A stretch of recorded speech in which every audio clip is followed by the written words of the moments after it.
I need you to answer this question. Okay. Are you asking him questions to further your investigation, or are you asking him questions because you think that he's a suspect? I need a straight answer. I am asking these questions to further my investigation. All right. Does that mean that you're not asking him these questions as a suspect?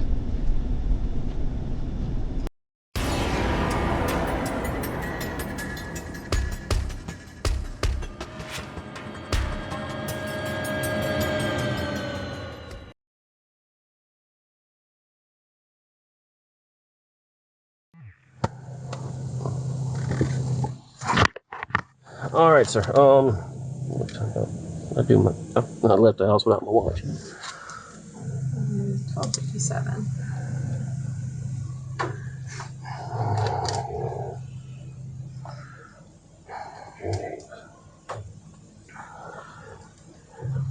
All right, Mr. Murdaugh. Just state your full name for me, please. Richard Alexander Murdaugh. And spell your last name so I get it correct. Murdaugh. All right. And you go by Alec? Yes, sir. And date of birth, Mr. Murdaugh?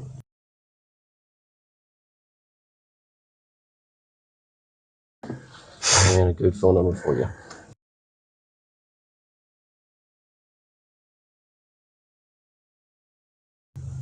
All right, sir. And sir, what was your name? Yeah, Danny Henderson. Okay.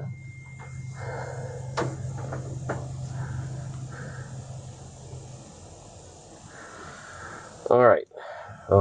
As I stated, I'm David Owen in Lower Rutland with Colleton County, and I'm with SLED. I hate to have to do this. I understand. Yeah. I totally understand. Yeah. So you don't have any problem with it. So just start at the top. Take your time. Like when I came back here, I mean, I pulled up and I could see him, and I knew something was bad. I ran out. I knew it was really bad. My boy over there, I could see it was.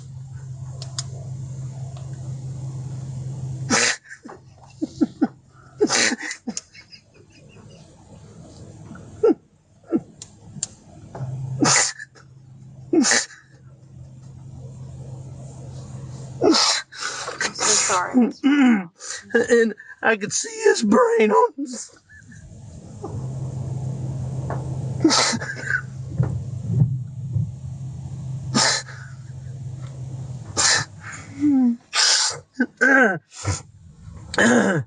And I ran over to Maggie, and actually, I think I tried to turn Paul over first. I tried to turn him over, and I don't know, I figured it out. His cell phone popped out of his pocket. I started to try to do something with it, thinking maybe, but then I put it back down really quickly. Then I went to my wife, and I could see.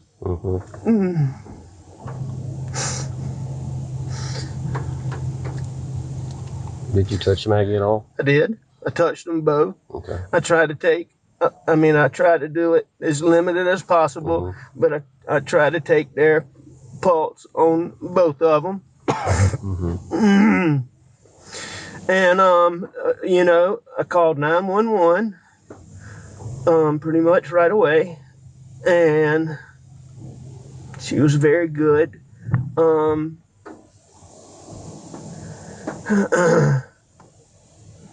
I talked to her. I told her I was going to get off the phone to call some family members. I did that.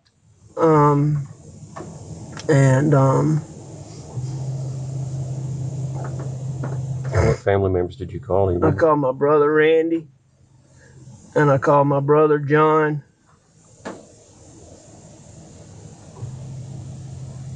And I tried to call a little boy, real good friend that's right around the corner from here, but I didn't get him.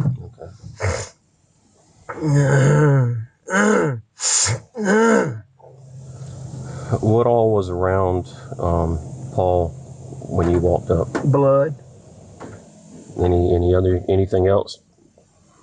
I mean, there were some body things, yes, sir. I mean, like any other evidence? I know you said the phone fell out the pocket, but did you see anything else that didn't belong or shouldn't belong or that wasn't part of Paul? No, sir, not the, no, sir. How about Maggie? No, sir. You didn't see anything around them? What made you come out here at night?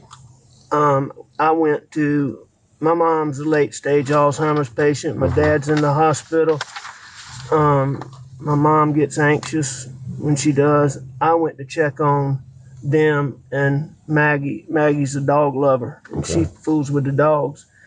And I knew she'd gone to the kennel. I was at the house. I left the house and went to my mom's for just a little while. Tried to call her when I left. Texted her, no response.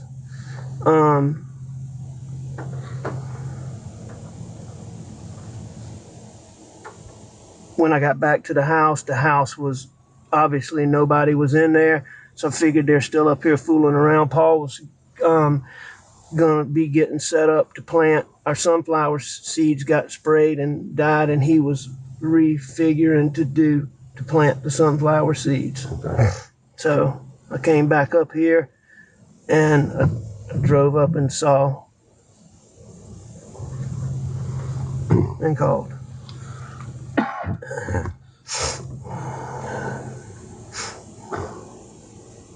Had Maggie and Paul been arguing over anything? No. What was their relationship like? Wonderful. Wonderful. How about yours and Maggie's? Wonderful. I mean, I'm sure we had little things here and there, but we had a wonderful marriage, wonderful relationship. And yours and Paul's relationship? As good as it could be. How old was Paul? 22. Okay. You know his date of birth? I do.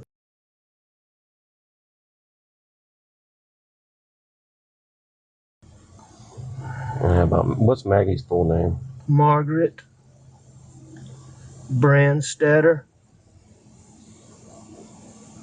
Murdaugh. And her date of birth, sir?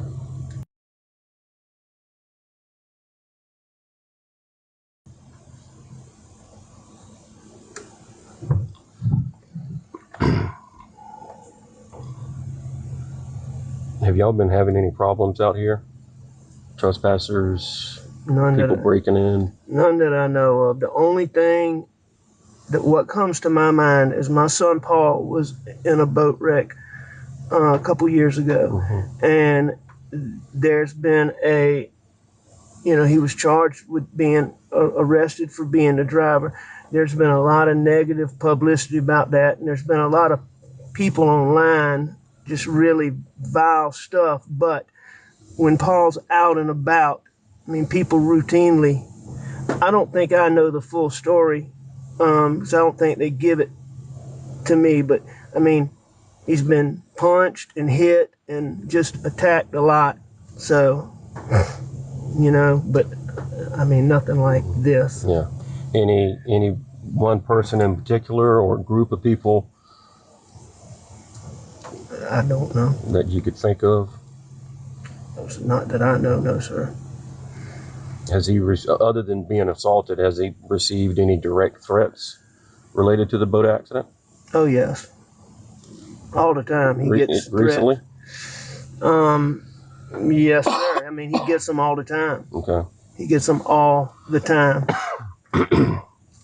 What kind of, I'm gonna kick your ass, I've never been privy firsthand, Is that through social media or? No, ma'am. It's mostly like if he goes out places is what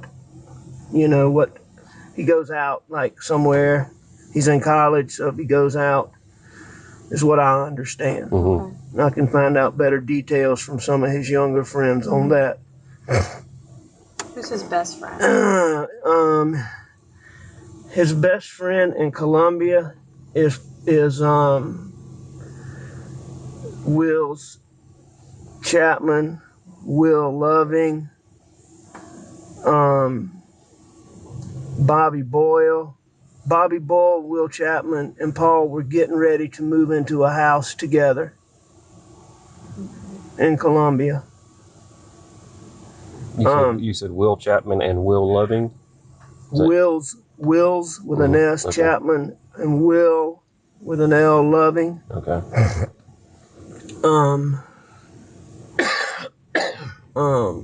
Around here, his best friends are clearly Nolan Tootin and Rogan Gibson. Tootin?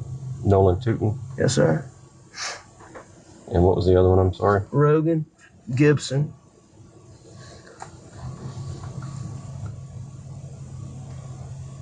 Have you talked with any of these guys tonight? Talked with Nolan, yes, sir. Is he out here? Yes, sir. Okay. I tried to call Rogan, was one of the people he's the boy that I told you lives Okay, around the corner. okay. That's very, he's just a good, helpful young man. You mind if I open the door really quickly? Go right ahead. Do what you need to do.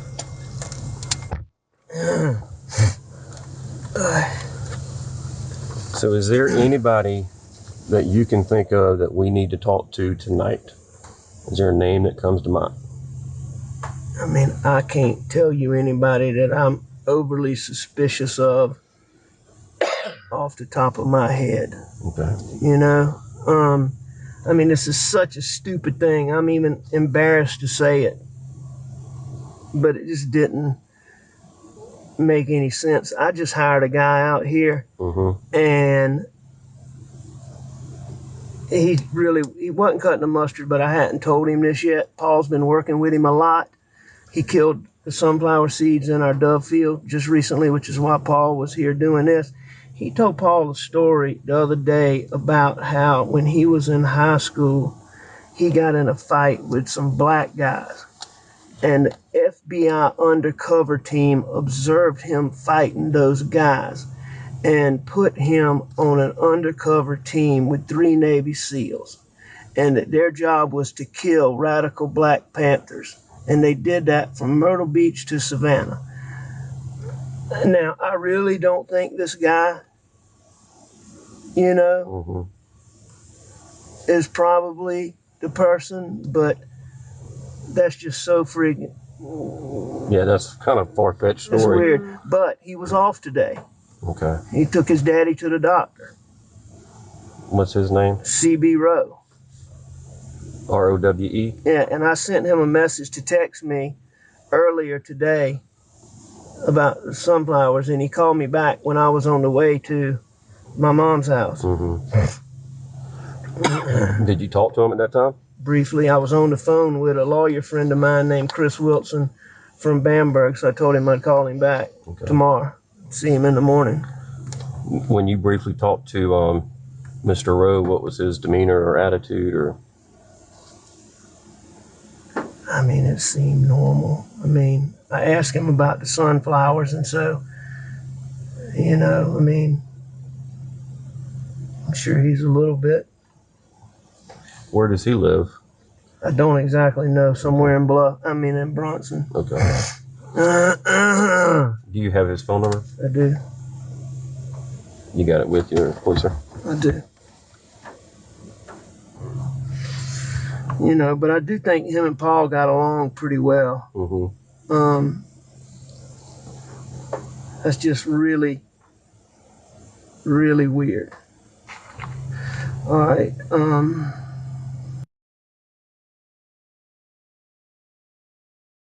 You need to get that phone on the charge, Alec, if you can. Is that an iPhone? Yes, sir. Watch your leg for a second, please. Thank you.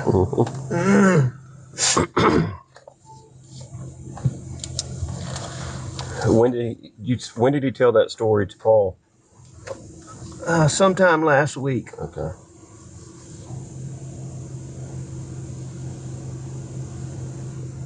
Sometime last week. My son Paul actually,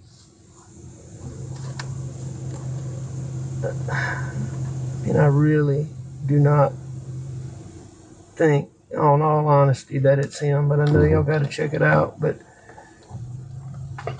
Paul was so taken aback by it that he sent, I'll find it, I got it on my phone. He recorded him saying bits and pieces of it. Okay. No.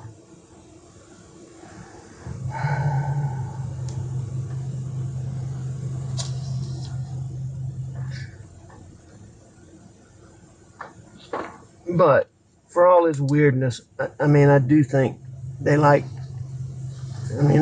got along Okay. pretty good. How long had he been working here? I guess about 3 or 4 pay periods, so 8 weeks, a couple months. Okay.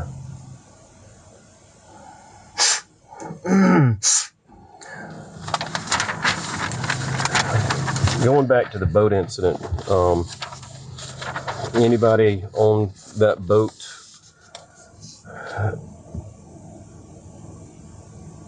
really have a hard-on for Paul that you would think would come after him, or know of any direct threats from people on the boat?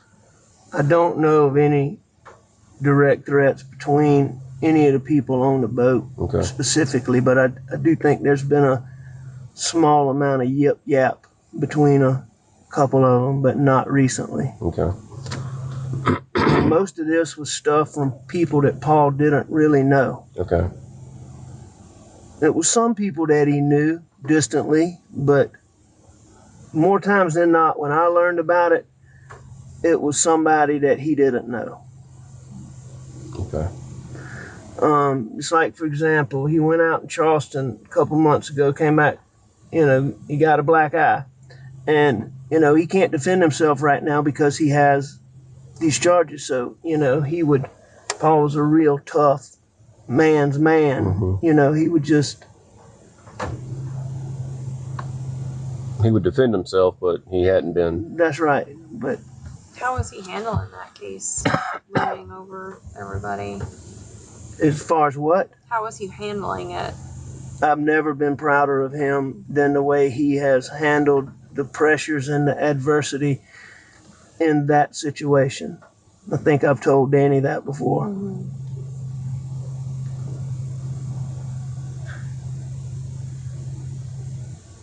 I mean, Paul is a wonderful, wonderful, wonderful kid. He can do almost anything. He gets along with almost anybody. Do y'all store any weapons out here? We don't store them, but they're frequently out here. Mm-hmm. I need to find out if there were any out here, because I know there was a shotgun. There was a 12-gauge shotgun out here. I'll have to find out exactly when that was. I think it got put up, but I'm not positive. What did that shotgun look like? It was a camouflage. I want to say it was a Benelli or maybe a Beretta. I can't remember which brand it is.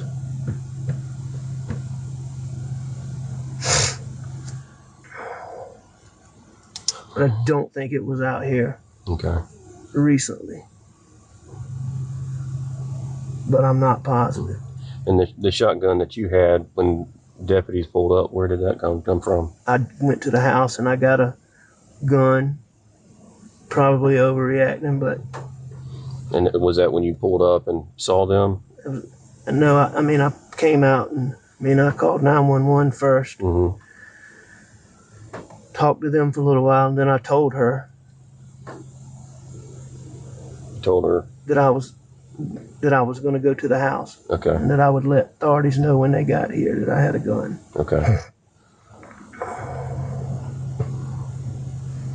Do you happen to have a list of all your guns? I can make one. I don't have one, but Yeah. I can make one. Okay. Well, I'm just saying, so we could compare if that shotgun was out here and now it's missing. Absolutely. Try to figure that out.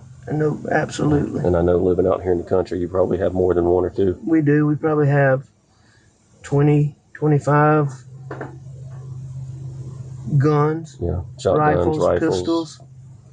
Any rifles? Yes, sir. What kind of rifles? All kinds. Yeah. All kinds. I mean, you name it across the board, we have them. Okay. And I mean, all of them we have are, in a hunting room in our house.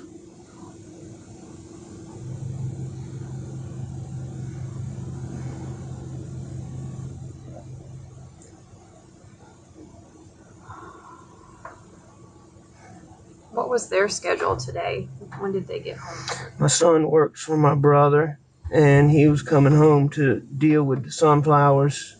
He got here. He got here pretty early because he and I rode around looking at everything for a good little while, probably 45 minutes to an hour. Maggie had things she did in Charleston, and she had a doctor's appointment in Charleston, and she got back here. It was fairly late. Was it dark yet when Paul got home? No, Paul got home early. Early, okay. So before dinner time? Before Oh, yes, ma'am. lunchtime? Or No, ma'am. okay. What brother does Paul work for? John Marvin. And what does Paul do for him? Everything. Just handyman? Yes, sir.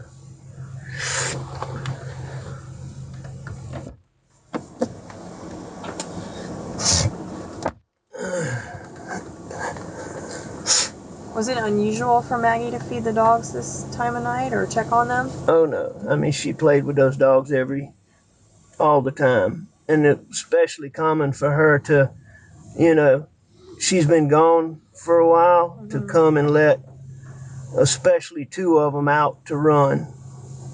Okay, so she pretty regularly comes out here in the evenings? Very regularly. Okay. She comes out here a lot.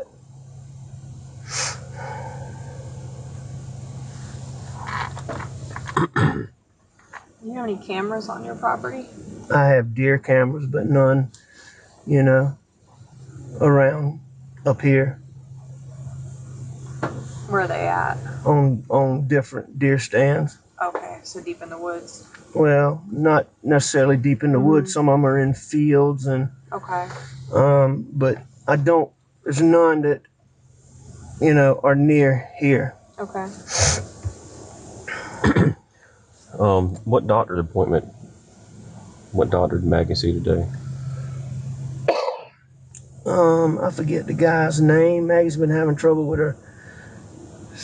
She's been having trouble with her stomach and her tooth. I'm not positive. It was sort of a routine visit, and I can't remember. She told me the name of him, and I can't. I want to say Gordine Okay. is who I think she saw.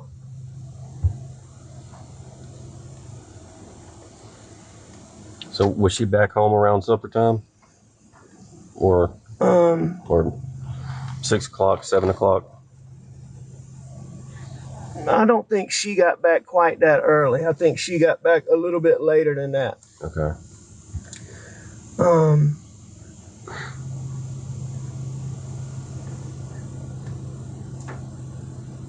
What did you do today? Were you at the office or? Nope, I was home. I came home. Paul and I messed around. I was up at the house. I laid down, took a nap on the couch, probably, 25, 30 minutes. I got up, I called Maggie, didn't get an answer, and I left to go to my mom's, She had said she might ride with me, but she normally doesn't when I go over there. And I think I texted her. And she's very good about answering the phone, so that was odd, or calling me back. So that was odd, but it wasn't that big a deal. Now, what time was that? What time was what? That you sent her a text message.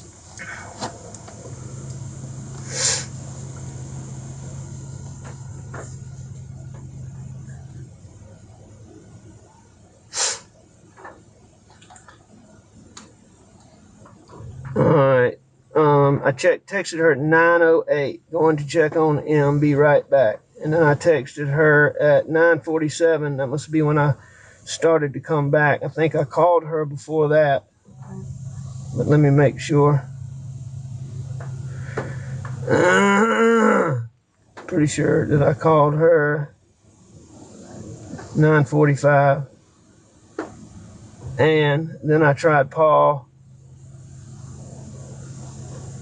And then, no, I think that was riding. I think that might have been riding over there.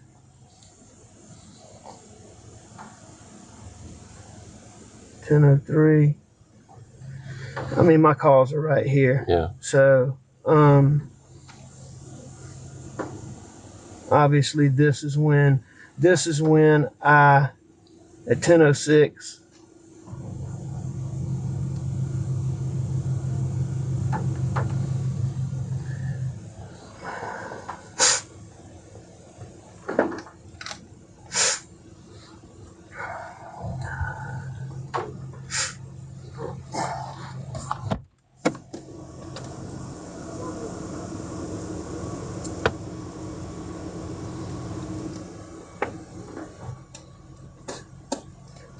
can I have a piece?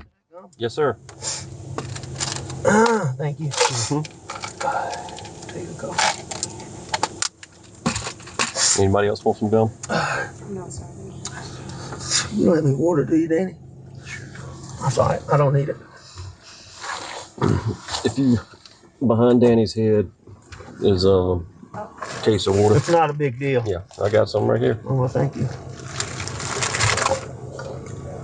Thank you, ma'am.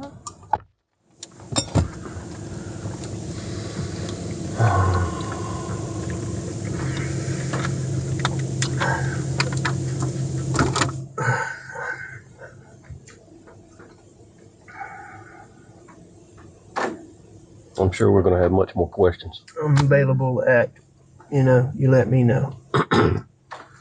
What,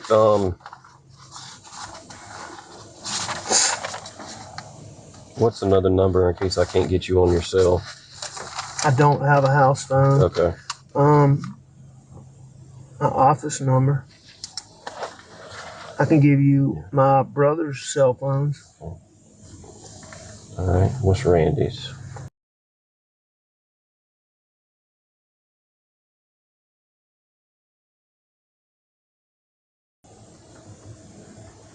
And John's? Jamar.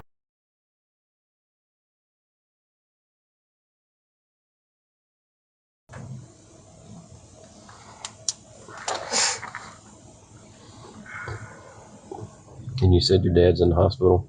Yes, sir. Which hospital? Charleston or Savannah, Candler, St. Joseph's. Is he doing okay, or what's?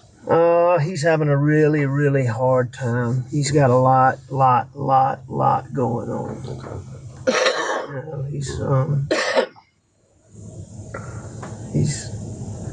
He's doing okay given everything, but he's got a lot going on. About Maggie's family, where are they? Somerville. Have you been in touch with them tonight? Contacted, yes. I had my brother call Bart, the wife of his sister, the husband of Maggie's sister, so that they could go and tell Maggie's parents. I felt like they needed to hear it in person. And they are going there and calling me. So they must not be there yet. Maggie's parents in Somerville. Yes. And her mom just had a knee replacement surgery, and her dad really has trouble getting around nowadays. Do you have any other children? I do. I have a 24-year-old. That's right, you said. What's his name? Buster. Well, Richard Alexander Jr. Okay. He goes by Buster. He goes by Buster. Is he here tonight? He's on his way. Okay.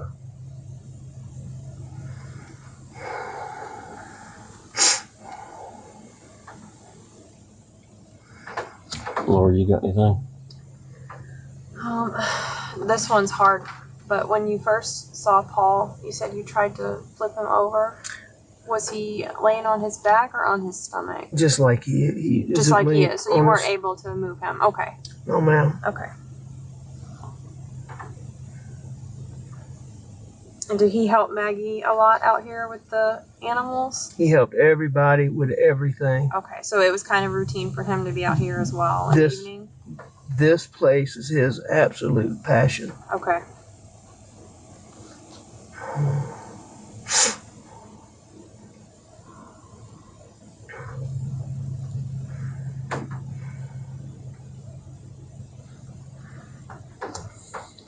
I tried to turn him, and then I checked him, and I think I already knew, but I checked him. And when you first pulled into the property, did you come from this direction where all our police cars are, or which way did you come in? I went to the house. Okay.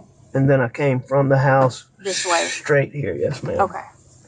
I mean, where my vehicle was parked is probably is where it was. Okay. Well, no, maybe not exactly, but it was pretty close because I came back the same route. That's right, because you went back to get your shotgun. When I came back.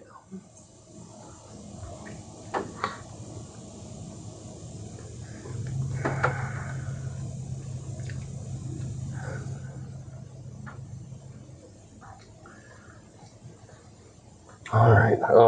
I can't think of anything else right now, but we'll certainly be in touch. Thank y'all for everything y'all are doing. Yes, sir. So just to kind of let you know what's going to go on, we're going to be out here for quite some time. The coroner will take custody of Paul and Maggie. Can I answer that? Yeah, go ahead. Yeah. What?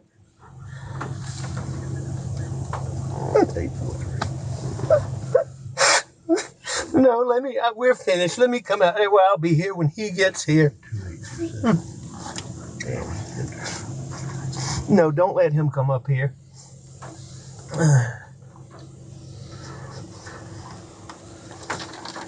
Okay, yeah. I think we're about done. All right, thank you. I'm sorry. Buster, in here? Okay. Yes, sir. I dropped my card. We'll get you another one. Sorry. I'll get you one. There you go. Thank you. So the coroner will come over and talk to you. They'll do the autopsy and everything, and then go from there. Thank you. But we'll come to you before we leave. Thank you very much. Yes, sir. Thank you, Mr. Rutland. Yes, sir. Thank you very much.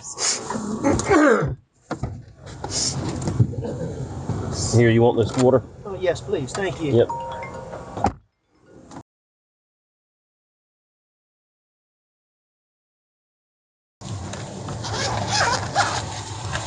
Can I take this call really Yes, quick? sir. Go This right is ahead. my sister-in-law. Yes, go ahead. And she's trying to...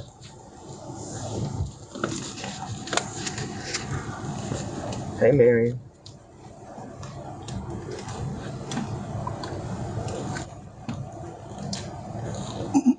Okay, Lynn, Marion, when I meet with law enforcement, so I'll call you in just a minute. Thanks. I don't have a card with me. That's fine.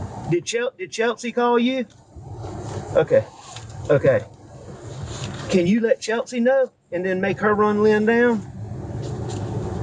Okay, well, tell her to go get Christy to find Lynn. Get any one of the secretaries to find her. You know, reference. All right. Thank you. Sorry to put that on you. Bye. Sorry about that. That's all right. 17.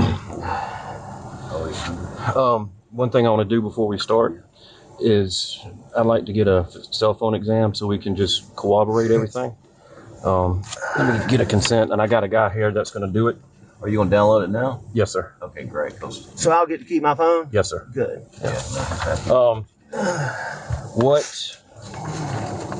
How much attorney-client privilege stuff is on there? A lot. Okay. We do have a taint attorney that's going to examine it before we ever do. What is a tank attorney? A taint attorney, they look at somebody who's not affiliated with the case that makes sure that there's, Jim, do you know? Yeah, Can sure. you explain it better? Sure. And I mean, it's a privileged attorney that doesn't, if there is attorney-client privilege information, it's redacted or extracted by the taint attorney. How do they know who's a client? I know. It doesn't matter. Yeah, Whatever yeah, it is. yeah. You know what? But If y'all get some whoever attorney-client whoever stuff. that is, would go through me. And So then we'd work signature. Just write your name here. through it. So Alec, I've had situations where they It's say, not a big deal. give me a list of all his clients or something like that, But I'll fill out the rest. I think the big thing, Joe, is, I mean, when you download that phone, I don't know if emails come with it or not, because that's probably where all this attorney-client privilege stuff. And we can actually isolate the emails. Yeah, that's probably the thing. You don't text My clients, but No, I do. I text a lot of clients. okay. I'm not a big emailer. Is that at 11 or 12, or do you know? I do not know. Okay. I can tell you that case for you if you want me to. You look at the back, it should have a number.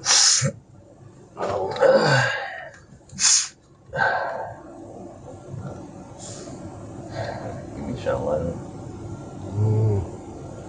Yeah, what was your date of birth again, Mr. I have Murdaugh? 2768. 10.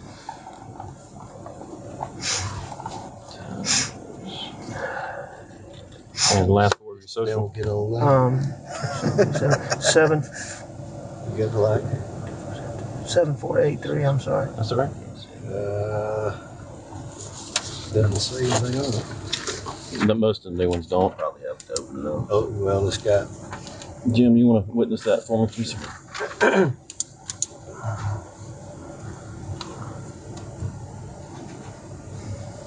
And if you got a passcode or. My passcode is.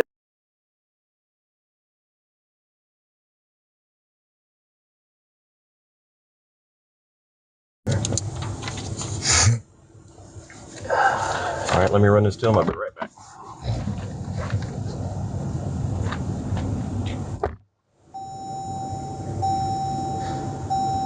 Where are you from, sir?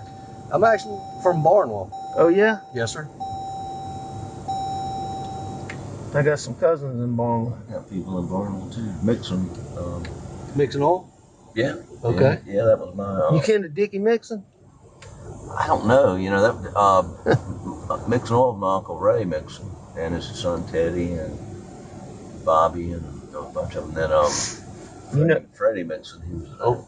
I knew Freddie Mixon very well. And his wife Etta and Jill. Mr. Freddie goes to Elko Church. Yeah, not anymore. He did. I mean, we went. Well, he did. Yeah. Well, I was at his funeral. He had a tiger paw casket at the funeral. He was a big Clemson guy. You know Big John Bedingfield, don't you? Oh yeah. I know John. That's my cousin. Okay. In Sweet Caroline. John's son and my son are the same age. They were in school together. So you grew up in Barnwell? Yes, sir. All right, sir. So he's got it, and he's taking care of that. But I get it back. Yes, sir. Yes, sir. All right, sir. So when we spoke the other night, I got kind of a basic overview. Yes, sir. And it was pretty traumatic. That's okay. Yeah, I know so, you yeah. need to ask me. You ask me what you need to. So I want you to, let's start Monday morning and take me through your day. Monday morning, did I do Monday morning? My wife and my older son had gone to the baseball games that weekend. You know, I really can't remember what I did Monday. I know I went to work, but Okay. you know, I think I was dragging a little bit from the weekend, but I went to work. I usually mess around on my farm, and then I go to work. I was at work. Okay. You know, Were you at the office in Hampton, or? yes, sir. Okay. Yes, sir. So I was at my office in Hampton. You know, I mean, I was just at my office doing. Legal work. Yes, sir.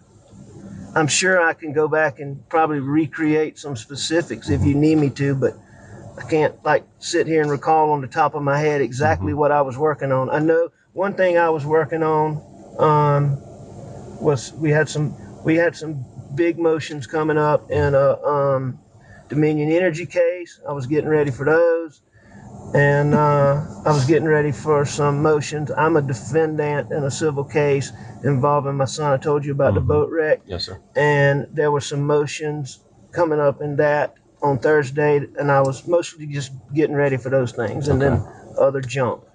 What time did you leave the house to go to the office? I'm not sure. Who all was at the house when you left?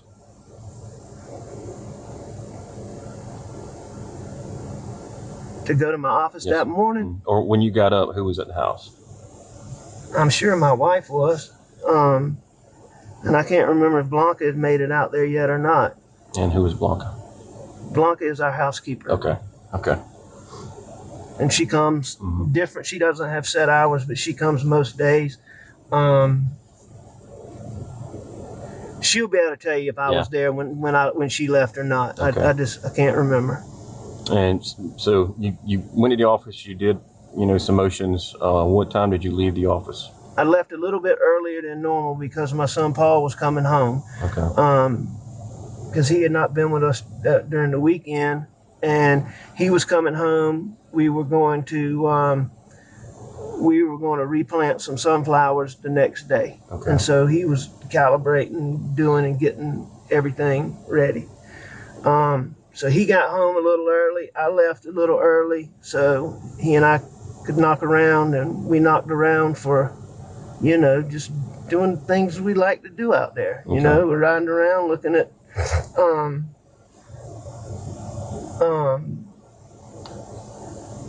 food plots, looking for hogs, a little bit of target shooting, just bullshit. Yeah. You said Paul wasn't with you over the weekend. Where does he live with you at the house on Moselle? Well, I mean, that's his home, but he has an apartment in Columbia. Okay. And he goes to Charleston a lot of weekends with his buddies. Okay. And he had been in Charleston for the weekend. Okay. And then Paul works for my brother John. This out here, you met John. Yes, sir. So Paul works for him.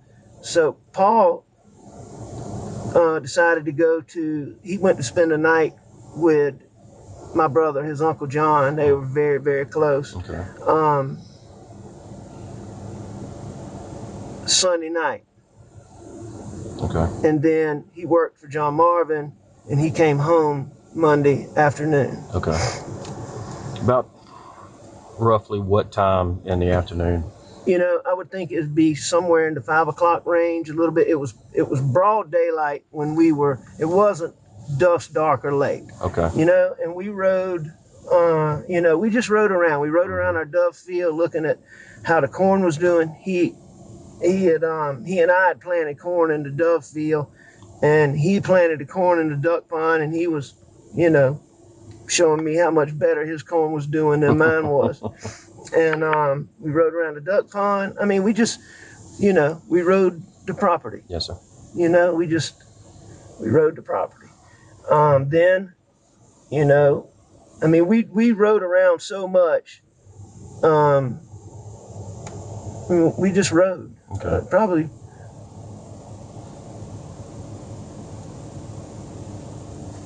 It was a good little while. It was more than 20 minutes or 30 minutes. Okay. And, was it 2 hours? I don't know. I'd say it was more than an hour probably. Really wasn't keeping track of time? And it wasn't, it wasn't getting dark. Mama wasn't home yet. She had gone to a doctor's appointment. Yeah. Just out of curiosity, target practice, what y'all shooting? Just a little bottle. You mean what gun? Yeah. A 22 Okay. Magnum. Rat shot. I think. No, it wasn't rat shot. I think he shot 2 times and I shot 1 time. Okay. So after y'all got finished riding around, try to take me through the rest of the evening. All right. You know, at some point we were all back at the house together. Maggie had gotten home, and you know, we sat down, we ate supper, which we usually eat supper together. The one thing I remember, I don't know how much detail y'all want, so if I start talking about something that you don't need, just tell me and I'll move to something else. The more detail, the better, sir. So Paul has been having high blood pressure, and his mama was worried sick about it. So we were actually, you know, this was a direct thing, getting him, he doesn't like to go to doctors, making him go get his blood pressure checked. His feet had swollen up recently. Wow. So, you know, it was a big, huge deal. Okay. You know, we hung around the house for a little while. I know that Maggie went to the kennels. I don't know exactly where Paul went, but he left the house too. Okay. How did Maggie get down to the kennels? I don't know exactly, but on normal occasions she would drive a buggy, drive a 4-wheeler, or very common for her to walk. Okay. How about Paul? Paul wasn't much of a walker, but he would use all of the others. Okay. But it could be anyway. Okay. You know, I don't know exactly. I wish I could help you with that. So they left and went down to the kennels. Well, Maggie went to go to the kennels. Okay. Paul left. And I'm assuming, you know, Paul left. Okay. Because of, you know, Gotcha. what happened. I mean, I'm assuming Paul went to the kennels. Okay. And what did you do once Maggie and Paul left? I stayed in the house. Okay. And I was watching TV, looking at my phone, and I actually fell asleep on the couch. Okay. And what time did you? You know, I don't know wake up? exactly what time I woke up, but when y'all get my phone, you know, I think one of the first things I did when I got up was call Maggie, because I was going to my mom's. And I know I texted her because I checked my phone. And what time did we say the text was, Jim? Like 9:06? I didn't see it. Yeah, I got it written down from the other night. I showed you the other night, didn't I? Yes, sir. I got this. So, you know, I texted her. So I called her just before that. And, I mean, she didn't answer at that point. And I left to go to my mom's. Okay. Y'all will just have to look. I'm not sure if I called Paul. Well, or not. and that's why we're getting the phone, so we can nail down the times and everything. So I left, I drove. Well, you know, I'm gonna tell y'all this, even though I think it's kind of crazy. You know, I was certain that I heard them pull up. I mean, I was positive that I heard, and people don't just come out there. You know, we don't get like passed through. I was certain that I heard them pull up, but they didn't. Okay. Well, if you heard something pull up, what did it sound like? You know, I can't tell you what it sounded like. I just know that I thought that my wife had pulled up, or that Paul had pulled up. Would it have been the buggy that she normally drives, or would it be a car? No. I had the impression that a car pulled up. Okay. You know. And had you woken up by that time, but hadn't left for your mom's? Yep. Okay. But it wasn't much time in between there because I left pretty damn close. It wasn't much time between me waking up and me leaving the house. Okay. And when I went outside, you know,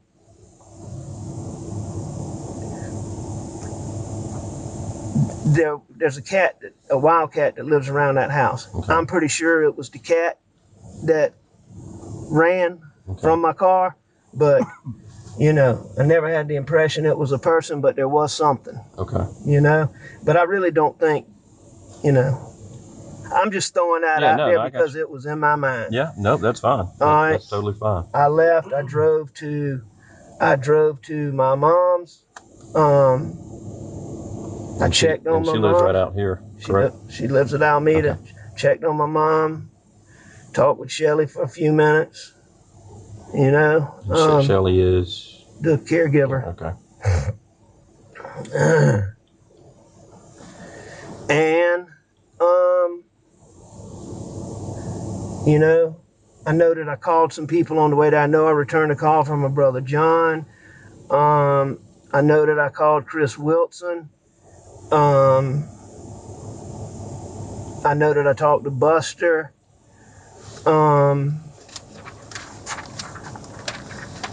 So I made a few phone calls. Okay. And where was Buster?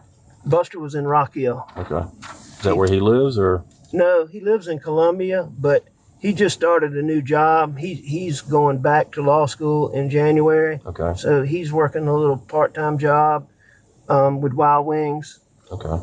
Through January. Gotcha. You know, just kind of killing time. And he was in, his girlfriend lives in Rock Hill. She's studying for the bar exam. So he had to be in Charlotte. So he was staying with her in Rock Hill, her and her mom. Okay. Can I open the store? Yes,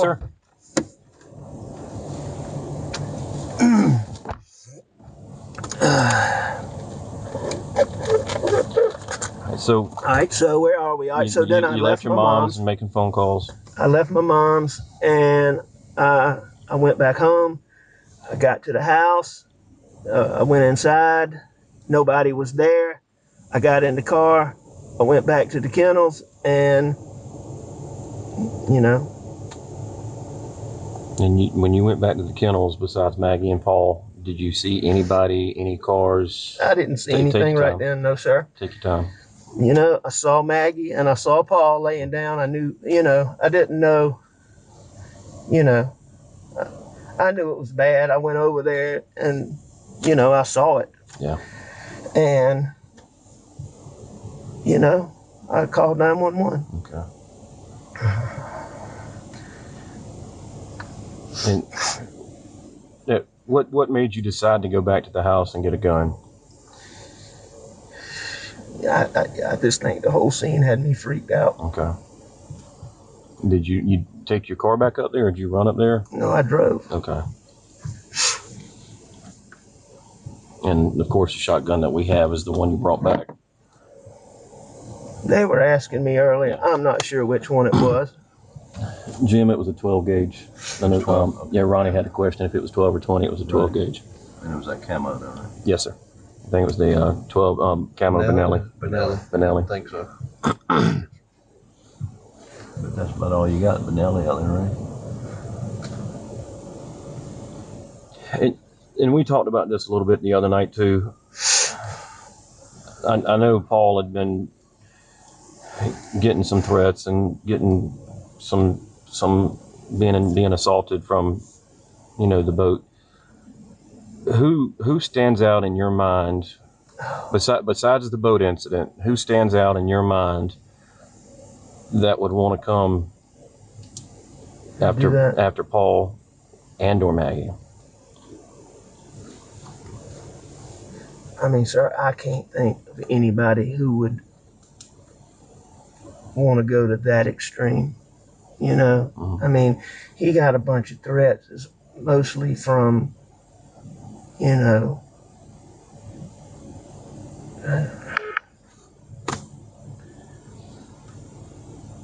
I mean, I have no idea. How would he receive most of those threats? What do you mean?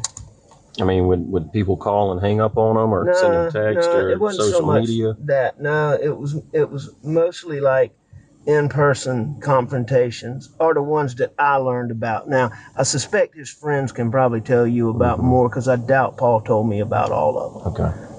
But I knew about a lot of them. You know, there were a lot of times where people would come up to him and he'd be like, they'd say something about, you know, you gonna tell me who was driving that boat, or you little piece of shit, were you driving that boat? You know, stuff like that. Okay. Who did he go to Charleston with in the boat that weekend? I don't know exactly. I know that, I know who his buddies are, but specifically who was on the boat with him, I'm not sure. Okay. You know, but I can give you a list of names of who it probably was. So, Joe, I don't know if you want me to weigh in here. You may want to put your pens down, but a good buddy of mine's son went fishing with me yesterday out in the ocean, and he has a best friend, and his dad's name is Lee Chapman. But Yeah. the kid said, Lee's son said, that Paul slept on his couch in Charleston 2 nights before he was murdered. And so it's Lee Chapman's son. I can get his name. You probably know Lee's son. I don't, but he goes to the Citadel. But that's where Paul was. Okay. And I learned that yesterday out on a fishing trip with his happenstance. Cool. I mean, yes, sir. If you could get me Lee Chapman's son's contact information. There was a bunch of Chapman cousins that Paul was very close with. The closest one being Wills Chapman and Frank Chapman. Wills Chapman's his name, but I'll get your number for him. And Frank is John Chapman's son, and Wills is Lee Chapman's son. Yeah. Okay. That's where he was. And those boys are, you know, they're just really good boys and friends of Paul's. And one of them is Wills with an S, right? That's Correct. right. And Wills goes to the Citadel, that you understand? No, he's graduated from the Graduated from okay. And Frank was in the Citadel, but I think he had some kind of, you know, academic troubles. But I'm telling you now, I can promise you that, those boys love Paul. Well, it's absolutely. Well, you know, and I just want to them. talk to them about their weekend and Sure. Yeah. I can tell you this: in riding around with Paul, he was his normal bright, you know, just he was a really great kid. So, being a dad myself, what was the biggest issue you had with Paul when you had to call him down and scold him or correct him? What was the biggest issue you had with Paul? You know, irresponsibility. You know, he was ADHD. He was bad about jumping from, and he had so many wonderful qualities now, but he was bad about jumping from. He'd start this, maybe not quite finish it, do something else. And, you know, you'll find out from his friends he had clothes strung out all over the state. He did that with clothes. He did that with guns. He did that with my boats. He lost. So. He lost what? He would misplace stuff or just, leave stuff behind, right? Yes, everywhere. I mean, he would go off for the weekend. Sometimes he wouldn't pack clothes because he's got clothes in somebody's house. I mean, Paul was one. He wouldn't understand how you go out. You know, you and a girl go out on a date. He liked the crowd. And who was his girlfriend? He didn't have a girlfriend right now. Okay.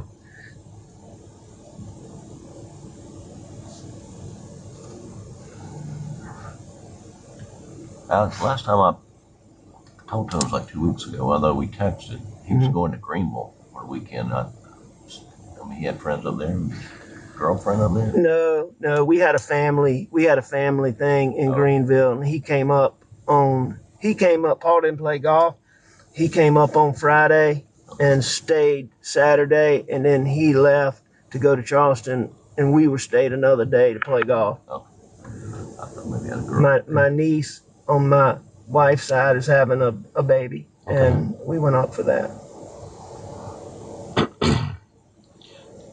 And you said on Monday Maggie had a doctor's appointment in Charleston. And I know we talked about this on Monday. Do you recall the doctor that she went to or for what the reason was?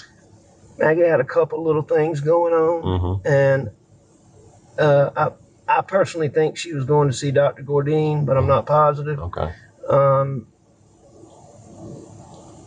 I'm pretty sure that's who it was. I can find out specifically though. Her mom will know. Okay. And you said she and Buster were at the ball games all weekend? Yes. Was that With me. with you? And what ball games? Carolina Regional. They didn't make it past those, did they? No. Darn it. Did Paul? Well, no, Paul was in Charleston, so he didn't hang out with y'all that weekend. No, sir.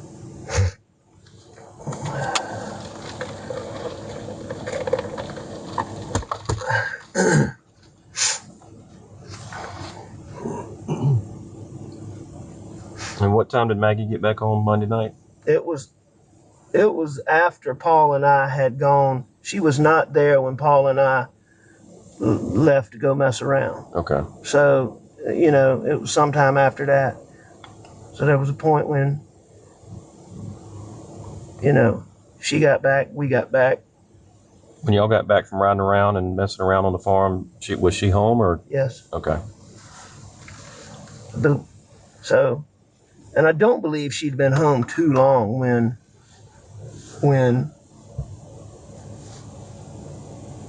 And what's her car? That Mercedes that's out there? Yes, sir. Okay.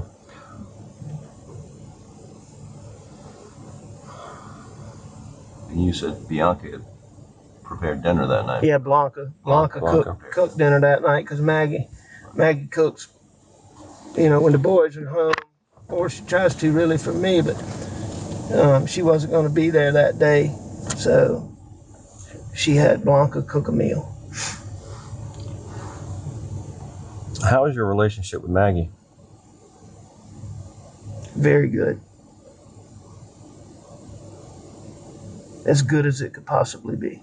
I mean, you know, we had our issues, but wonderful.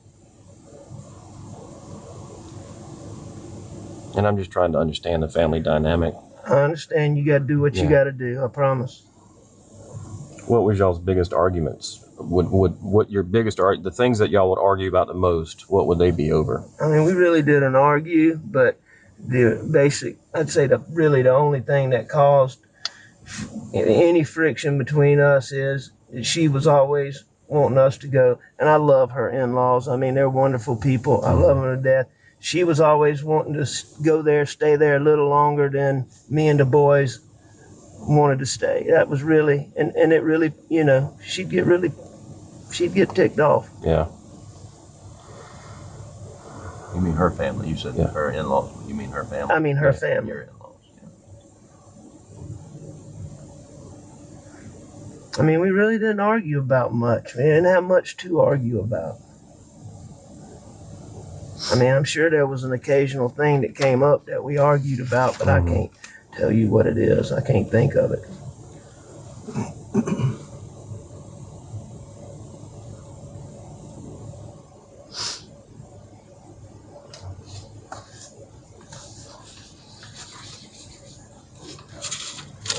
Yeah.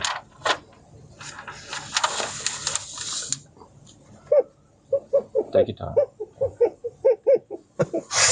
Go. Tissues. I'm sorry. You good?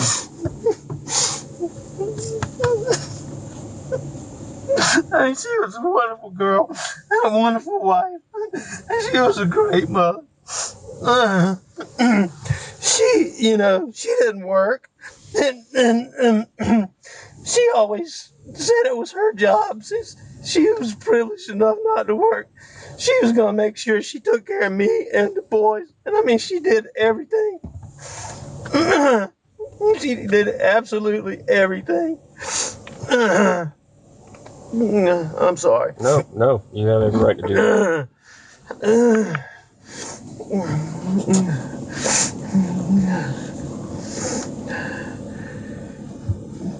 I'm good. You go ahead. That afternoon, or during the time you and Paul were riding. Yes, sir. Did y'all go up to around the kennels or anything? Did y'all do anything up toward the kennels? I'm sure we did. You know, that's our main shop is, you know, right there. But, you know, I mean, we're normally in there for long times tinkering. And I will say that particular day, we did not tinker around there a bunch, you know? Okay. When y'all rode around the farm, what were y'all? Were y'all in the truck or? Well, we were actually in 2 trucks. We rode in one truck and then we rode in another truck some. One was the black one and one was the white one that was out there. Okay.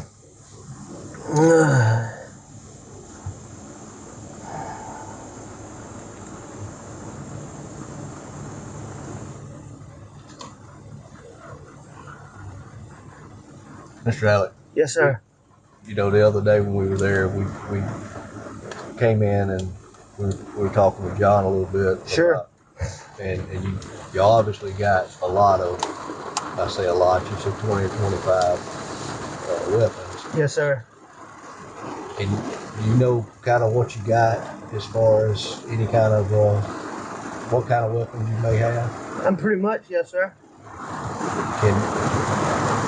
I know you might not remember them all, but can you kind of run down what you, for us, kind of what you had, what you got, you know, got there? That I own or that's in there now? That you own. All right. That I That's own. in there, you know, or wherever they're at.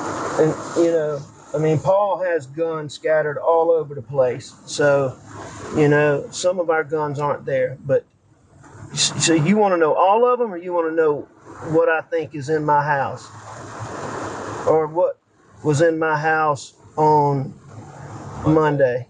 Yeah, what was in your house? Let's start with what was in your house on Monday. Okay, whatever was in my house on Monday is exactly what was there minus one shotgun that y'all got. Okay.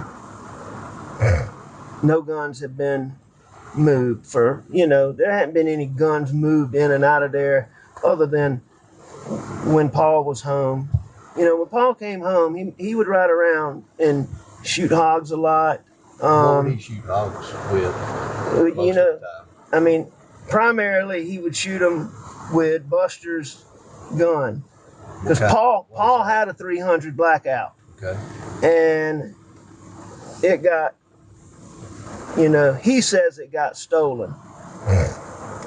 You know, and it's been gone for some time.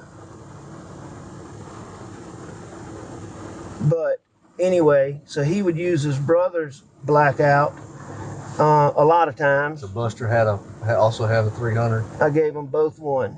Okay. When was that? About years ago. Okay. More than a year ago. More than a year ago. Okay. All right. So, but he would do anything. Paul had this, you know, like a little light that I used that night. Paul would take that thing up to, you know, my 308, and I mean he was always rigging something. You know, so Going back. sometimes shotguns when he would go try to kill the hogs, because you know the piglets would be grouped up, but normally he would have a rifle when he went to shoot the pigs. So, all right, so going back to the guns, y'all want me to tell y'all what was in there? Don't y'all, I mean, have an inventory? I videoed that the thing. I didn't write down everything that you had. I just took a random, just like a recording of what was on the gun rack or on the gun wall in the gun room that day. And there are some more guns that aren't in that gun room, you know. I don't know how many, but Okay. you know, like I do know there's a shotgun in my bedroom. And I think Miss Katie, Agent Katie, walked with John and saw that one. Okay. And I imagine there's probably some in some other rooms. I know that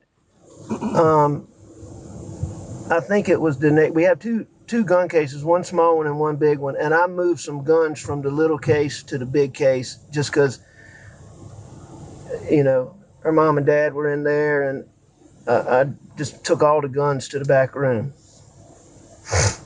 But that's after the fact.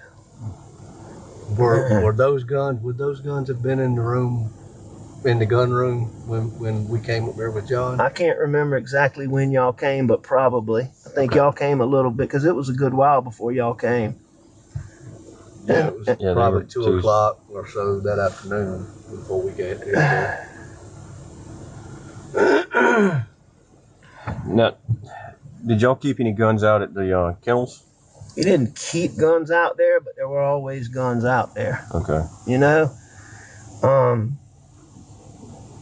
mean, and I'm going to be honest with you, we were all a little bit bad about it, but Paul was the worst. You know, he was the worst. He would leave a gun out there? He would leave anything, anywhere. And, you know, it was not unusual for there to be guns out there. Did y'all take the But, like, I can tell you that, I mean, they told me that a 300 blackout was used in this. That 300 blackout, you know, it was not out there. So y'all didn't use that for target practice, or he didn't have it out there with them on Monday? No. Okay, no, that's right, because it was in the house. So Paul said that one was stolen or lost, and it was some time ago. Was that reported anywhere? It wasn't officially reported because I wasn't totally convinced it was stolen. Okay. You know, as opposed to lost. But I mean, you know, there was people told about it. Yeah. I know that I told John Bedingfield about it. I know that I told some other local officers about it, you know, just in case it turned up in a drug thing. Okay. But I didn't do an official report. Okay.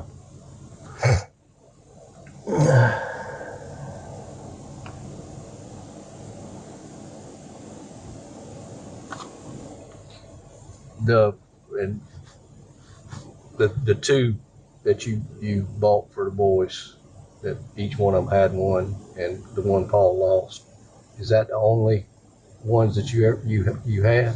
Well, I'm gonna tell you this. I thought that Paul got another one replaced, but Buster said we didn't. But I was certain that we did.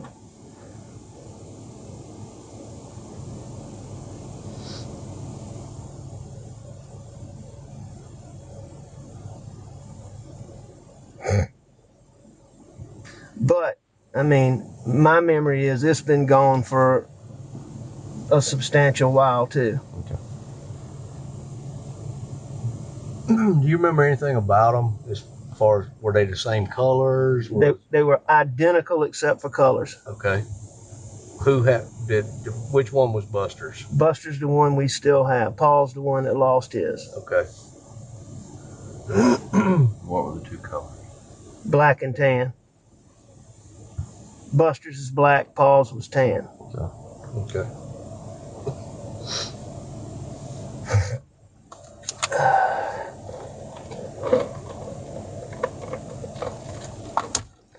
And you say you thought you replaced it after he lost it with another one, but Buster says you didn't? I believe that we did. Okay. I mean, there'll be a record of that, won't it? Should be, yes, sir.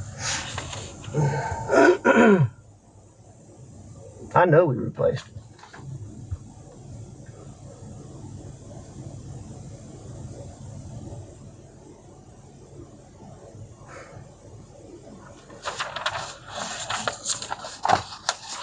But, you know, I know we replaced it because I wouldn't replace it again. Or maybe I just think that now, I don't know. But I'm certain we replaced it.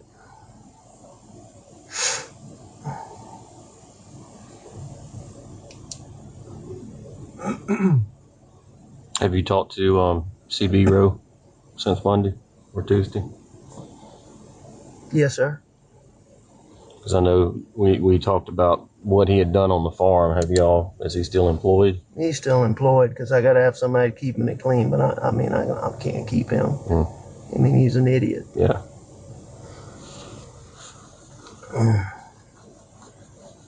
I know I told you, I don't know why that story seemed important to me the other night. Yeah. I really can't see CB Rowe doing, I just can't. I really do not believe that. Well, sir. I mean, it's an odd story. It's a messed up story. And, and I just, being in law enforcement for so long and working these type cases, and I don't know the Arlington area, but talking to Colleton County and seeing the property and how isolated it is, finding somebody that's just going to randomly come up there that late at night that doesn't know the property, that's, so of course I have to look within and then start working my way out. So you feel like it's not random. You feel like it's intentional. I mean, planned. I don't know what to feel right now. And I hate to say that. I don't know what to feel right now. So do y'all have any good clues? All of the evidence that we collected Tuesday morning, and we collected additional evidence on Tuesday afternoon. They collected evidence at autopsy today. So we're trying to put a rush on that to get an answer quick, and hoping that's going to tell us something. By evidence, I mean, is it things you think are going to be helpful? Well, I mean, the shot shells out there, the casings, the DNA swabs that we took from the door handle to see if anybody touched the door handles, any other places that we think somebody may have touched while they were out there. We're trying to collect DNA from that and analyze that. Which at the conclusion of this, what I'm going to also ask is that we get a buccal swab, a DNA swab from you. No problem. Your DNA is going to be there, but we need to eliminate it once it's developed. We don't need that unknown when it actually is a family member. There's no problem. I mean, we have talked to close to 100 people trying to track people down, and we're still tracking people down. And that's why, who Paul was with. I want to tell you one thing while I'm thinking about it. Yeah. Paul was really an incredibly intuitive little dude. Mm-hmm. And, I mean, he was like a little detective. And, I mean, Paul would, what I'm trying to say? Yeah. Which leads me to, let's go back to Paul right quick while we're on him. So we have his phone. Do you know his passcode? I don't. And I'm going to tell you this right now. There's a few people I can point you to. Yeah. But I can tell you that he was super, super, super secretive with that. I mean, cell phone. I asked his brother if he knew it. Did the ones that they got the other day didn't work? Did y'all get any the other day? Not for Paul's phone. No. Okay. I know they got Maggie's code. I know Maggie's. Yeah. And it works, or it worked. Yeah. I've not gotten it, but there's a lot of people out moving parts that may have gotten that information. So we'll follow up on it. If you believe somebody gave us a code for Paul's, a possible code for Paul's. Maybe it was Maggie's. I don't know. Okay. But I'll find out. I will try to find out Paul's code. Okay.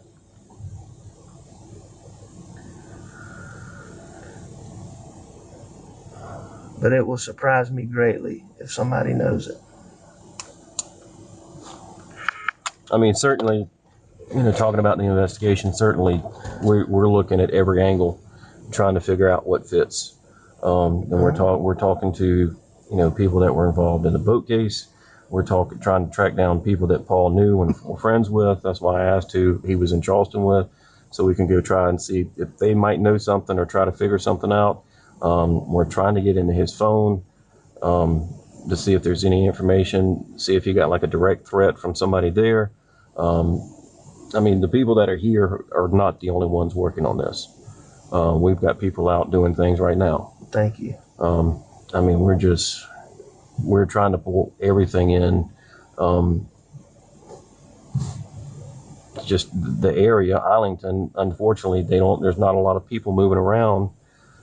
I mean, I've got somebody looking at videos right now back at the office, combing through hours of videos that we've gone out and collected. Well, thank y'all. Yeah. Very much. So, Mr. Alec, You don't have to call me Miss. You just I'm call me sorry. Alec. Thank you for that Alec, courtesy. when you and Paul got back to the house, Miss Maggie's there, and y'all eat supper, which has been prepared, and you said you laid down and took a little nap, and when you got up, Maggie and Paul was gone, or did they leave when you laid down, or before you laid down? I believe that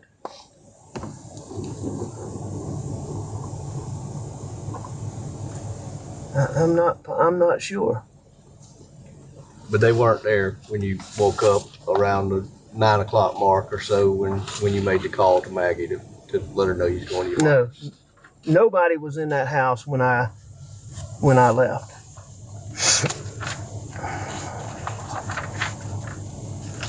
So I'm just trying to narrow that. The last time that you saw Paul and Maggie's when y'all were eating supper. Yes, sir. Up until you came back from your mom's and found what you found.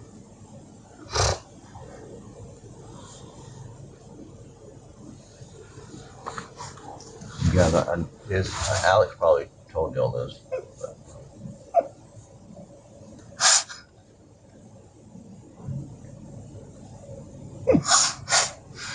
He did check for a pulse.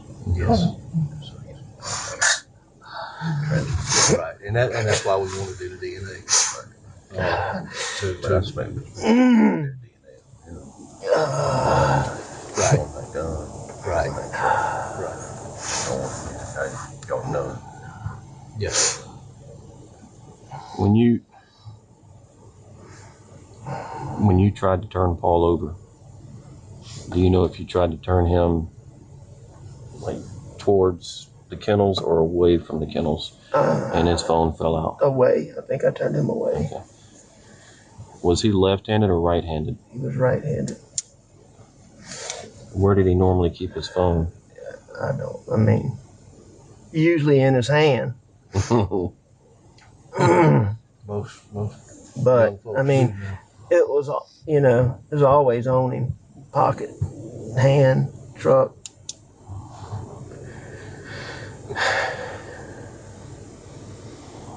Where did Maggie carry her phone?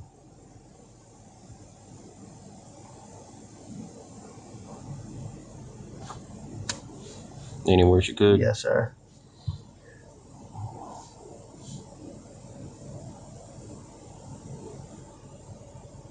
Did y'all get fingerprints on her phone?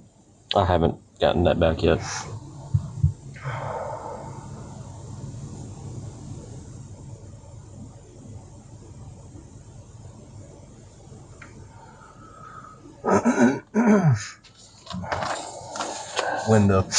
When Paul's phone came out, did you just pick it up and put it on, place it back down on him, or?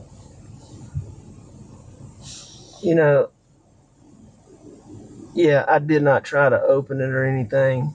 I don't know how I had in my mind that I needed to not mess anything up. I had that,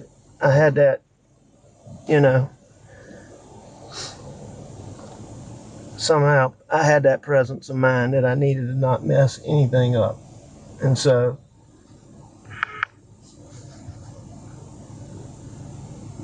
I tried not to. And you definitely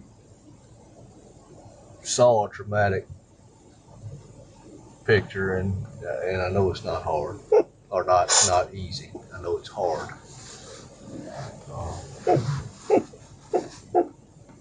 And sitting here talking today is tough. It's just so bad. They did it so bad.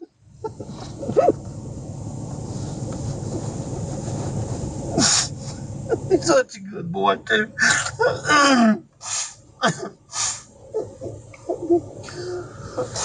I'm sorry. Go ahead. But you know, the little things that we've kind of I understand is necessary so that we can get a little better picture as to what may have happened. Well, I just thank y'all for everything. You know, my in-laws, my parents, my in-laws, I would like somebody to update me or my brother or somebody so that I can tell them as y'all discover things. Unless there's some reason y'all don't do that.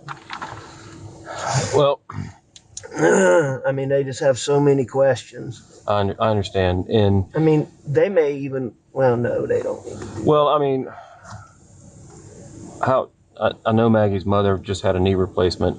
How was their health overall other than that? You know, they're ailing a little bit. They're getting on up there. Daddy has some neuropathy, but I mean, they're in good physical health. They're in good, you know, their fortitude is good. They're just, you know, they're just getting age on them, you know? Yes, sir. Are they in Somerville or are they at the house on Moselle? No, they didn't. They lived in Somerville. Okay. But they're here now. Oh, they're here in this house? No, they're in Moselle. Okay. Because, I mean, I'll go by and speak with them and meet with them. If you think that would help. I think that would help a tremendous amount if you would just be willing just to sit down and let them, I mean, you know, hearing from me and John Marvin and Danny and whoever, what little tidbits y'all get, I just, you know what, I think it would give them peace of mind to know that y'all got a team of people out there on it. Yes, sir. And you know, just to really have something, you know, a tangible person instead of being told.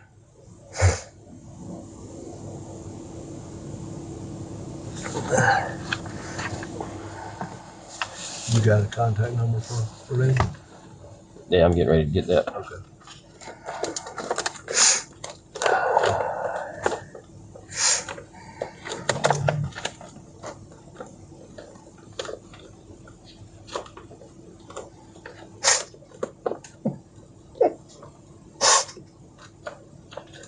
Have the ability to get the numbers that ping cell phone town. I'm so sorry. And I know if y'all have the phone, y'all can then.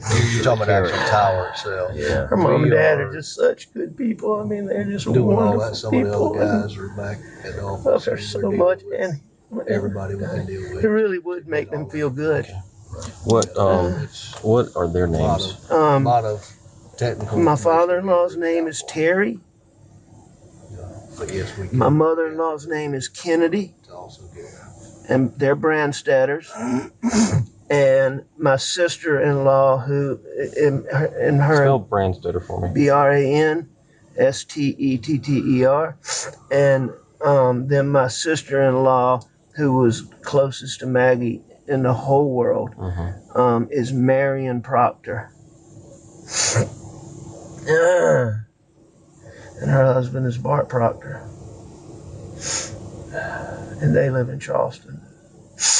Do you have a contact number for any? I know.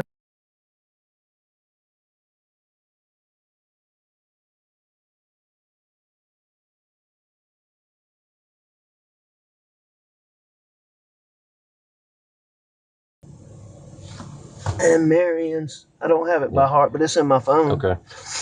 I promise you, Alex, someone, my life depended on it. I couldn't tell anybody, my mother-in-law or father-in-law. I'm telling you, man, I've been the luckiest person in the world with in-laws. I mean, they are wonderful. Yeah, I tell people all the time, it's my in-laws that I like, it's my wife's in-laws I don't. There you go. Let me grab a piece of paper. I'll be right back.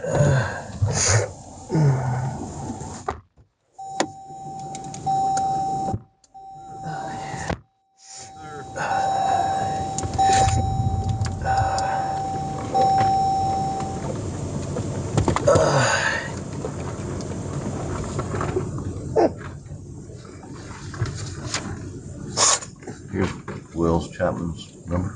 Okay.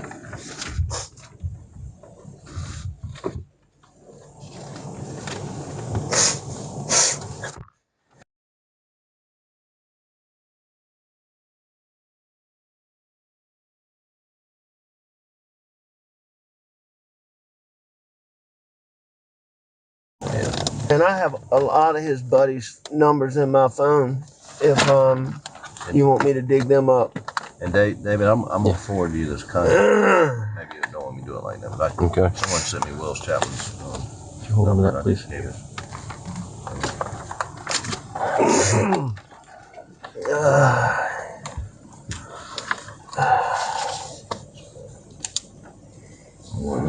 Contact information. Yeah, I think it's just the phone number. Yeah, all I got was the phone number.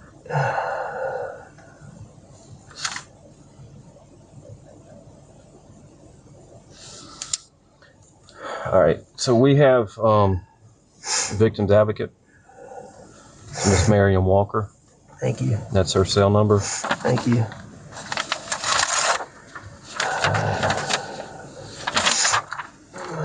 There's some information for you on the back. In the victim's advocate program, they help with different things.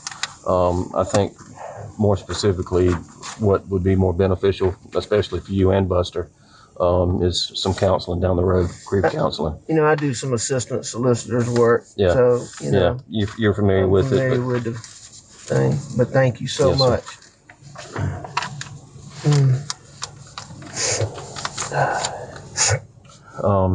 I know y'all planned out the funeral today. When is the funeral? Tomorrow. Tomorrow. Yes, sir. Okay. Y'all have Well, visit. we're doing a service tomorrow. Maggie and Paul aren't going to be ready until next week. So we're doing a service tomorrow, and then we're going to have a private family thing one day next week. Okay. Okay. Are y'all doing anything tonight? Because I can run by and talk to Terry and Kennedy tonight. I think the sooner you can come and talk to them, the peace of mind that would really help them. Okay. That's convenient for you. So we're out at the house tonight, but and if for some reason they go back early because of the service tomorrow, that they may be staying tonight, they may not be, I'm not sure. Yeah. All of their cousins and family on the Brandstetter side and the Hubbard side is coming in from Kentucky. And so they may be going back to stay with them. Okay. I'll find out and call you. I think you called me. Yes, sir. Jim's got my number. Okay. I gave him my card. I'll find out and Okay. call you in just a minute. Okay. Neil sent me the contact. You good? All right. Do you have any other questions that I might be able to answer right now that we hadn't gone over? No, sir. As soon as I get something, and if it's okay with you, John Marvin asked me to go through him. That's fine. So I'm not bothering you in case you're doing something. What time is the service tomorrow? 12 o'clock. Okay. Where is that going to be? Hampton. What, at a church or? It's graveside. Okay. So if I get something around that time, I won't bother you. I'll wait 1:30 and. If you get anything important, you can call me anytime. Okay. Anytime. Okay.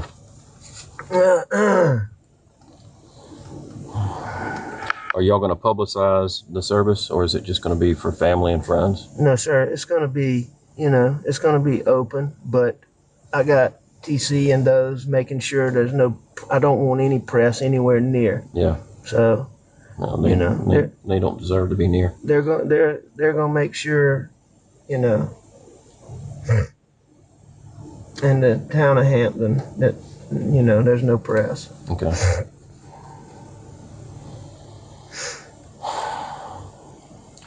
All right. Well, y'all got my numbers. I think you said with that phone, it'll take a while. I'm gonna go check on it. Y'all go back in the house.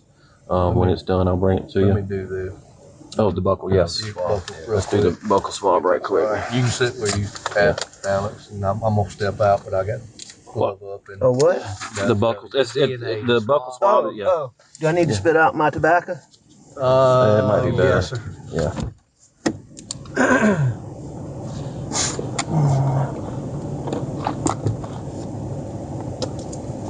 And I'll get everything together. I'm doing the consent now. That's fine. I'm gonna go ahead and where's your gloves at? You didn't grab gloves? I did not, but I know one of these vehicles has got gloves. I'm not in mine.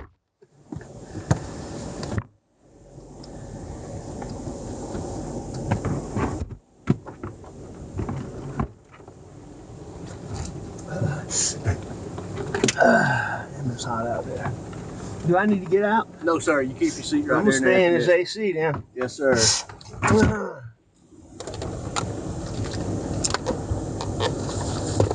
I got the other part.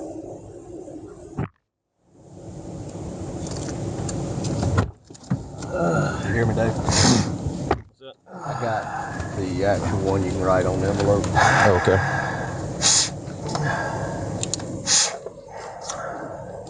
I'll let you fill out the envelope.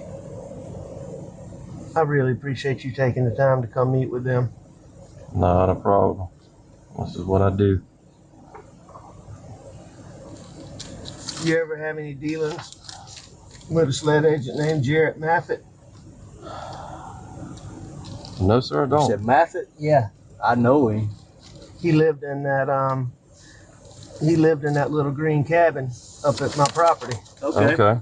Does anybody live in that now? No, the kids use it like in the summertime or when Okay. they're having parties and stuff like that, you know.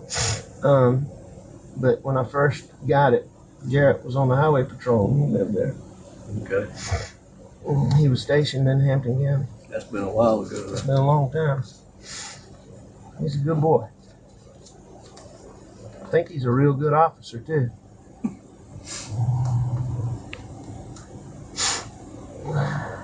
David, I already got that one filled out.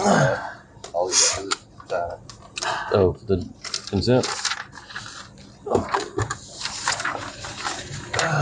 Sorry about that. Got a gnat flying around, about to fly in my contacts.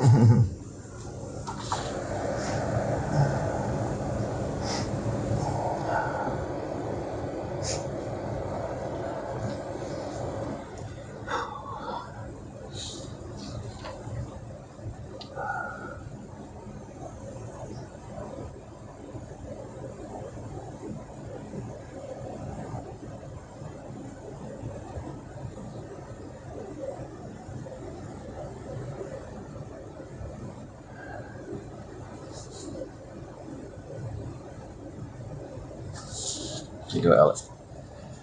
Sir? Would you? This is the consent for the buckle. Sign right there for me. Where? Right here.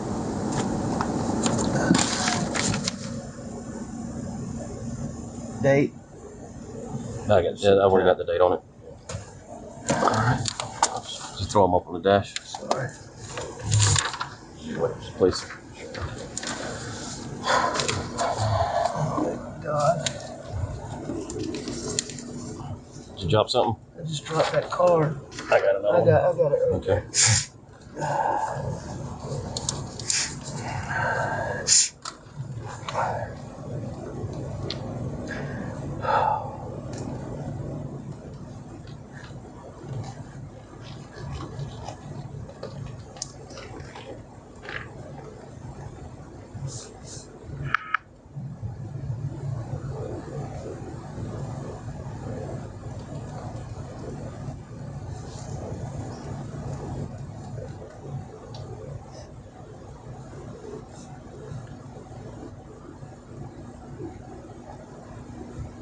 Alright, Alex.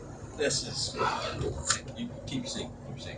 This is a seal swab. No, I'm gonna go inside your cheek. There's two You swabs. just do what you need to do. Alright, there's two swabs. Uh-huh. We go do one on the right cheek, one on the left cheek. When he finishes with that envelope, just seal them back in there and I'll get you to sign it with me, okay?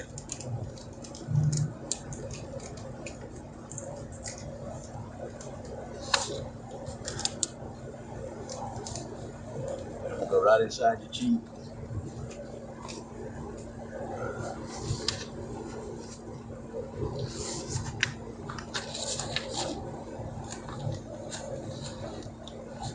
You got Right.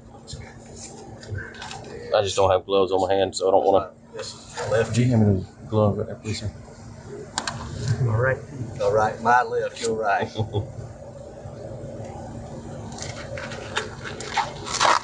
right. Is that it? Yes, sir. Thank you. Are we done? I'm Yes. gonna seal that envelope and let you initial it, if that's okay.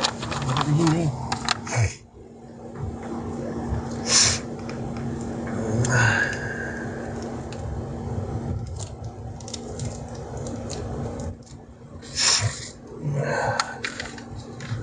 Break these tips off because it don't fit.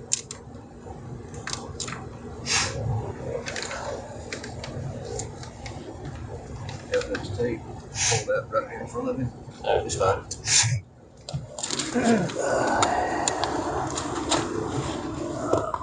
My bag. Pen? No, sir. He filled out the envelope, so I'm just gonna seal this up.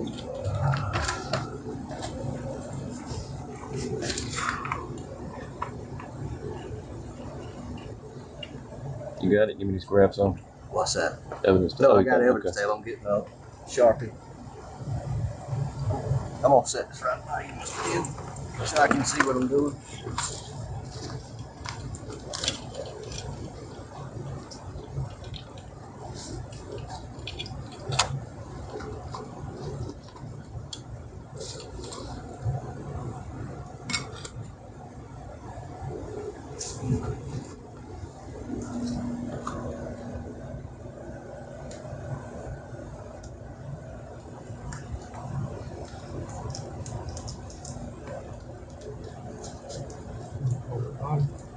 Thank you, sir.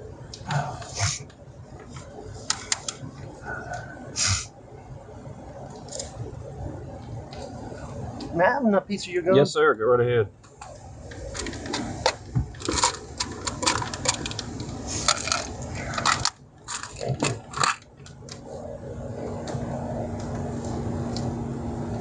Today is the 10th. 6, 10, 20, 21. Jim, where do you live?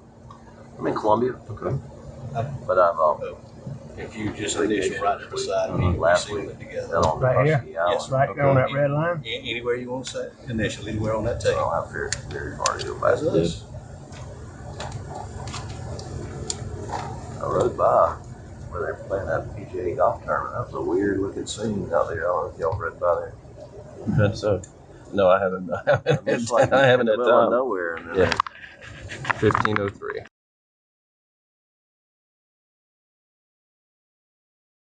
You get out there and one real quick before we get started. No, I'm good, man. I'm good. Thank you. Just a big old tea. Big old T, you're gonna have to use the bathroom in about 5 minutes. That's probably true. See what notepad I'm gonna use.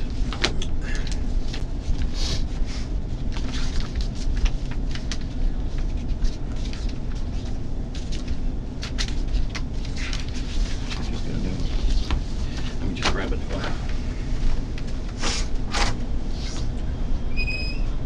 You been doing all right? Doing good, man. Can't complain. Ready to see some cool weather. Not bad this weekend, but came back with a vengeance. Yeah. I went running yesterday. I thought I was going to die. I hadn't done any running, but I probably need to. All right. It was brutal at my house last week. The air conditioner went out. Oh, my goodness gracious. Yeah. Corey, you spell your name with 2 M's or 1? 1 M.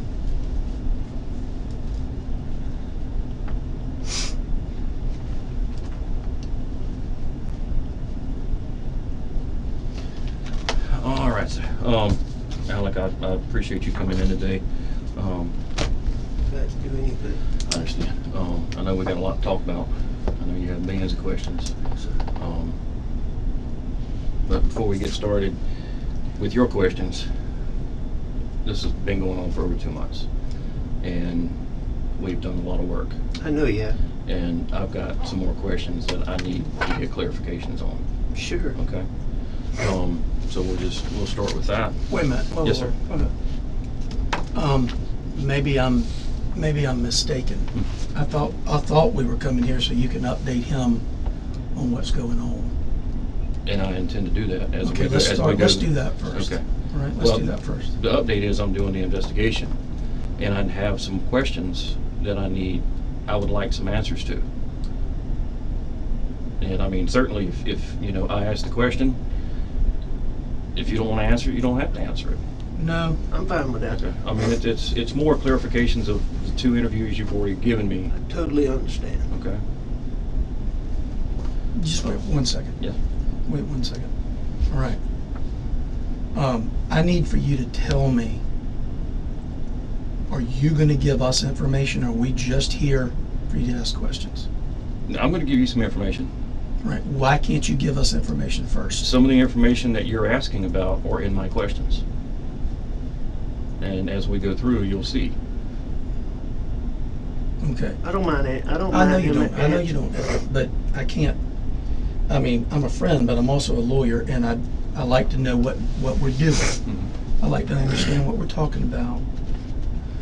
You know.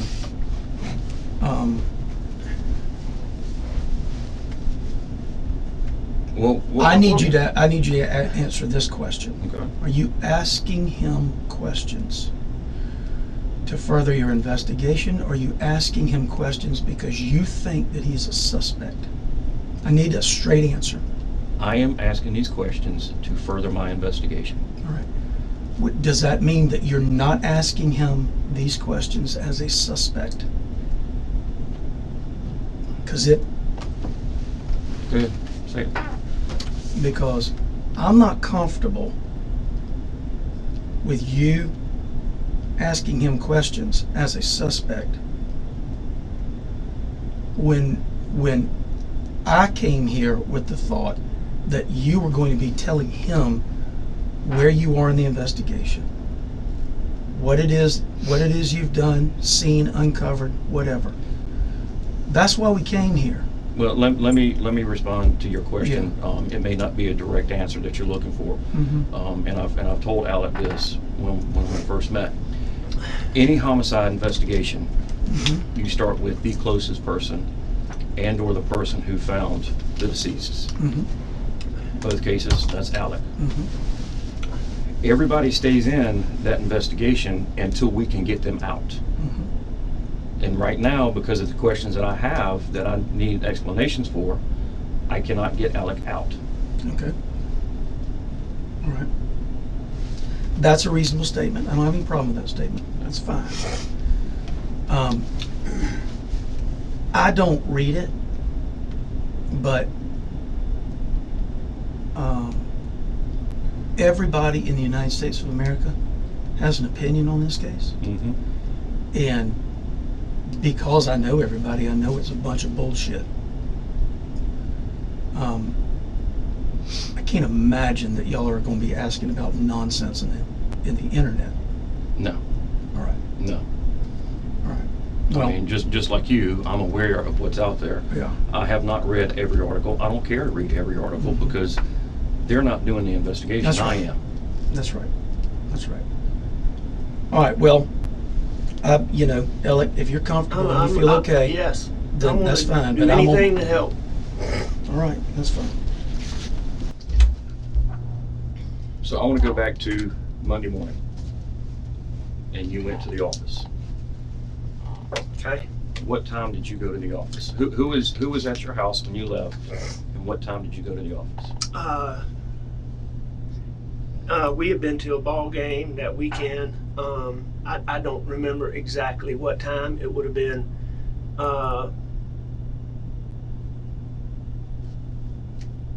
somewhere between 8:30 and 9:30, probably. Okay. 10 o'clock maybe Okay. at the latest, Okay. something like that.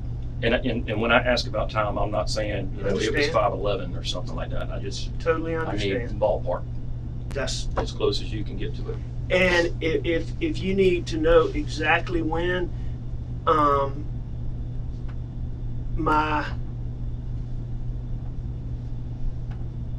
there would be a keypad that would tell when exactly I went in my office Okay. that I can get for you. Okay. So So you have a key fob to get in your office? a card. A card? Yes, Card. sir. Okay. Got you. Thank But you. you know, a little bit.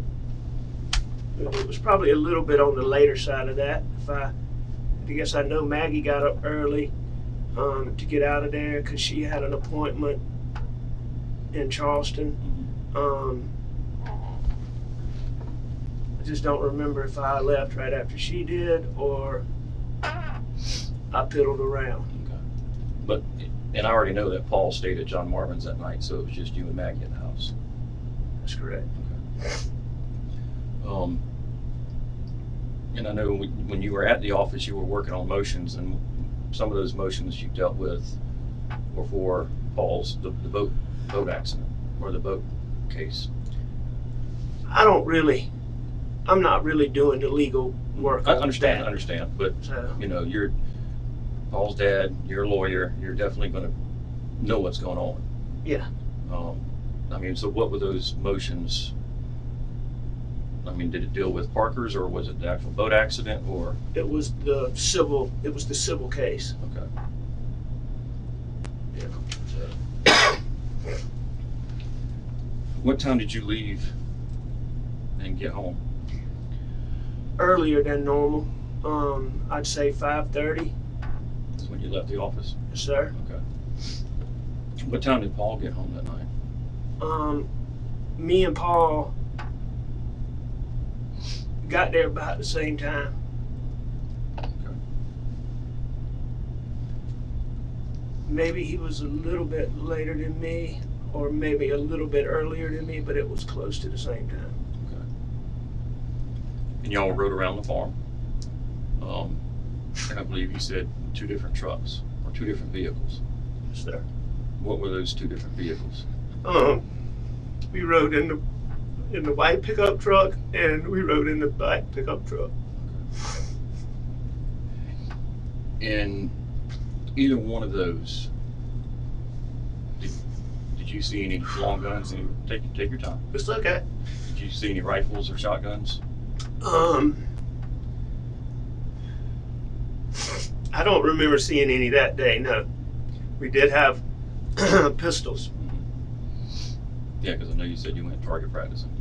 Well, not really target practice, Or just shooting. Yeah. But we rode around for a couple hours, just looked at everything, all the stuff Paul did on the farm, and we just spent, you know, time together. Let me go get you some. I'm sorry. No, don't apologize. Don't be sorry. Hey, you can do this? I can do it. All right. All right.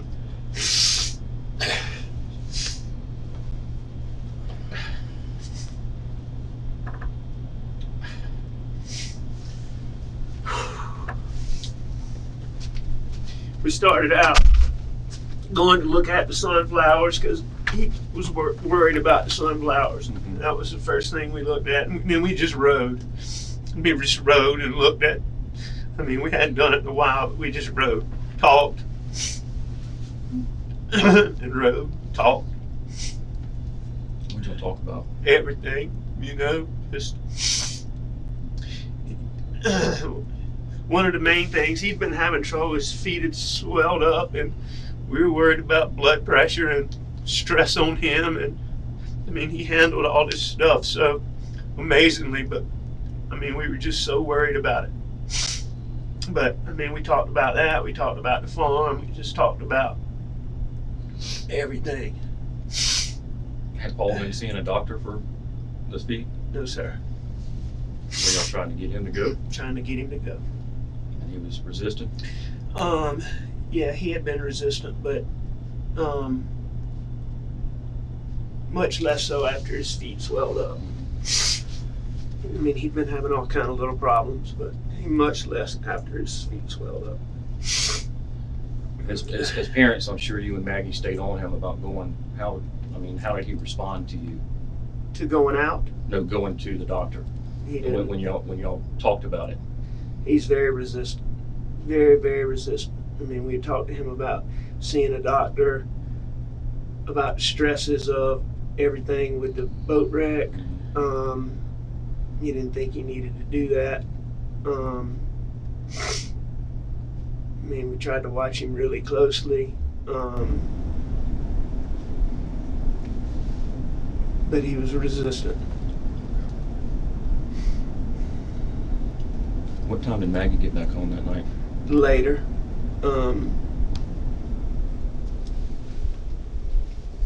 I'd say probably, the best I can tell, a couple hours after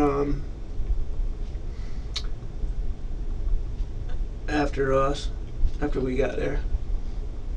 When you and Paul returned back to the house, was Maggie there? I can't remember if Maggie came by the shed when Paul and I were up there, or if we met her at the house. But, you know, it's not unusual for her, if we're messing around, for her to swing through up there. Mm-hmm.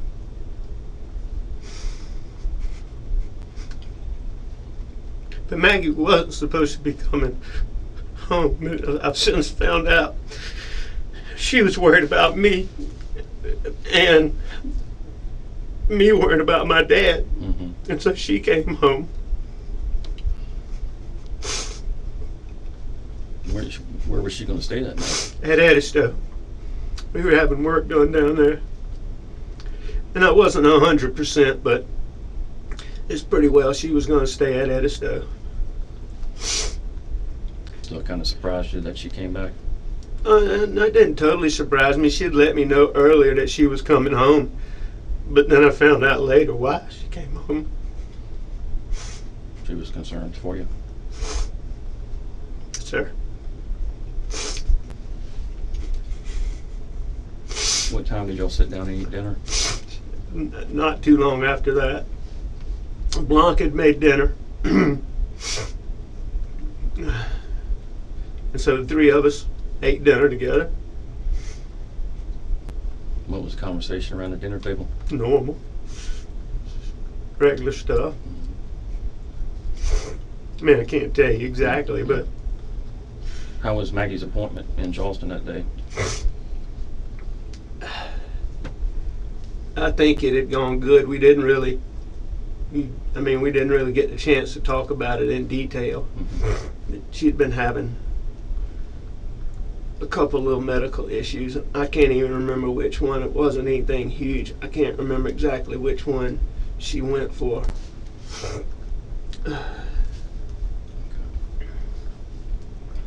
And after dinner, Maggie and Paul went to the kennels, or? You know, I don't know exactly how that went. I stayed on the couch and I dozed off. So, and then I got up. Did you watch TV that night? I know the TV was, I believe the TV was on. But I wasn't watching it, you know, I mean.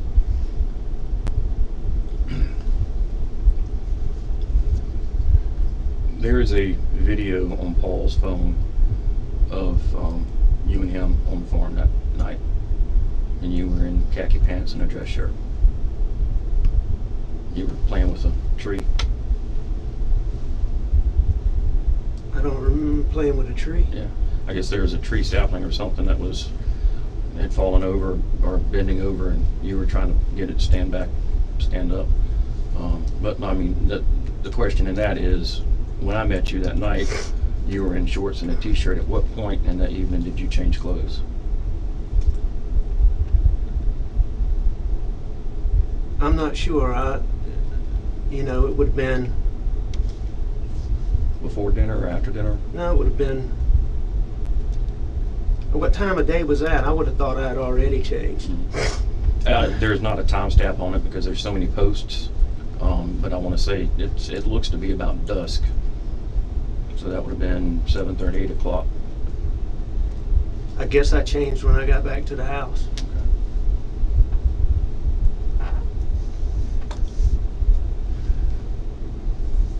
Earlier when we spoke,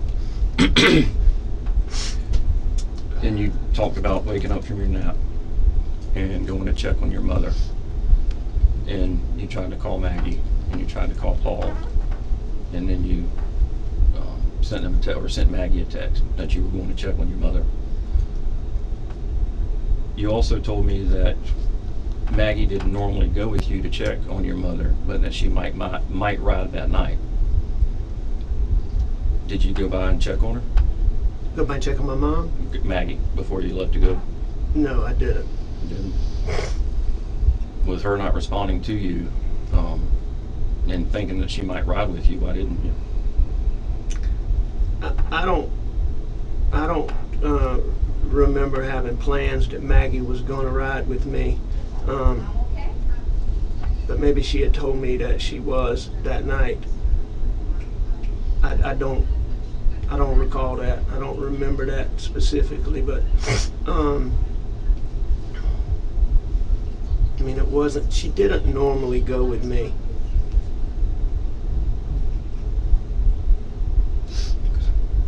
I mean, it's not like we had plans that she was going to ride with me or that she was going.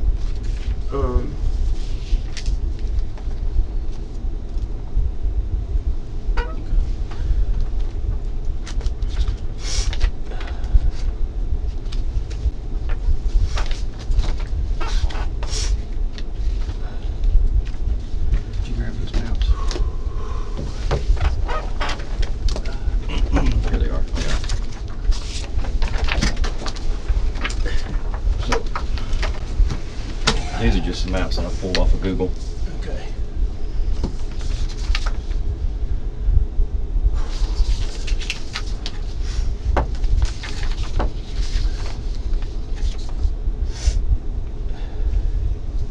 What route did you take from Moselle to your mom's?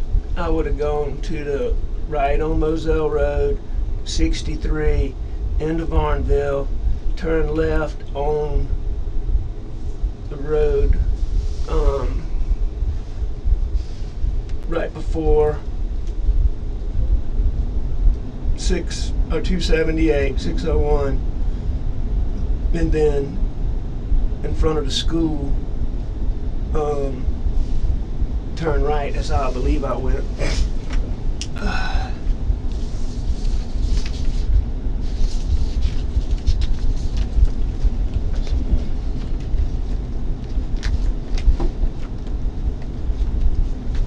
What are you looking? You said right on Moselle to 63. No, sir. Right on Moselle. Yeah. The normal way is right on Moselle to Dobson Road. Okay. Dobson Road to 63. 63 into Varnville. Left on whatever the road is that goes to the school.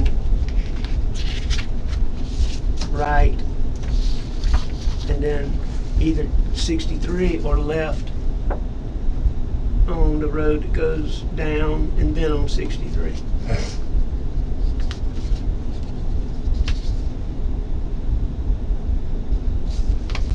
How often did you go visit your mother that late at night? I mean, it wasn't infrequent. Okay. It wasn't all the time. I mean, visited her, you know, all times a day. Yeah. Just checking on her, especially with your dad being sorry. She had been having a particularly, you know, she's got Alzheimer's really bad, or pretty bad, and she had been particularly agitated.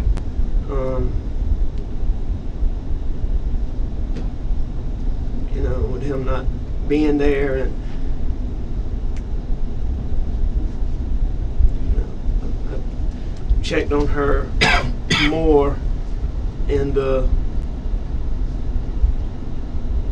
days and weeks following my dad's passing than, you know, otherwise, but several times a week,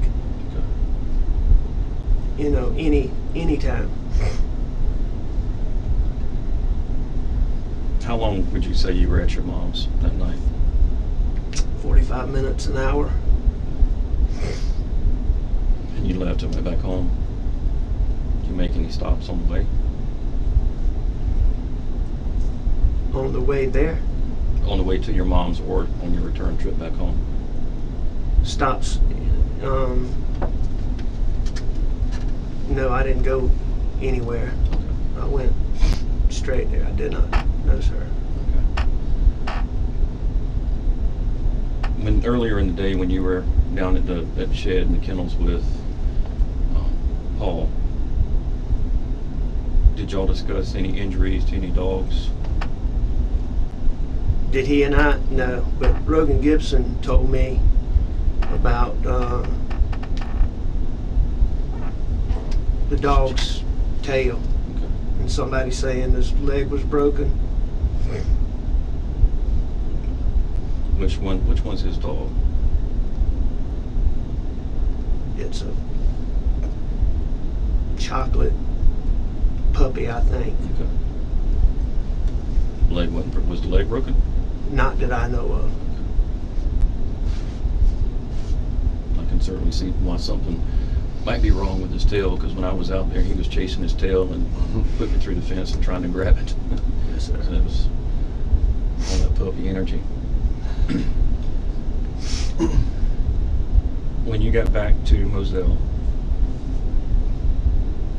which driveway did you enter? I went into brick gates. Brick gates. Sir. And Maggie and Paul weren't there. Were there vehicles at the house?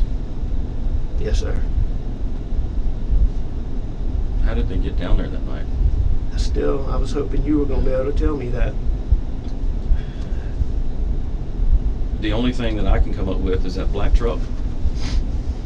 Is that Buster's old black truck? Yes, sir. Does it normally stay down at the farm, or does it stay at the house? Both. Both. Did Maggie ever walk down there? Maggie walked down there a lot, but Paul, I mean, if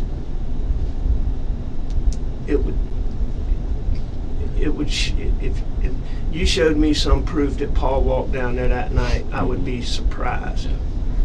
Absolutely surprised. Well, thinking about Paul's health concerns, do you think Maggie could have gotten him to walk that night? Say, come on, let's walk with me this one time? You know, it's possible, but again, that would be highly, highly unusual. He would have talked her into riding.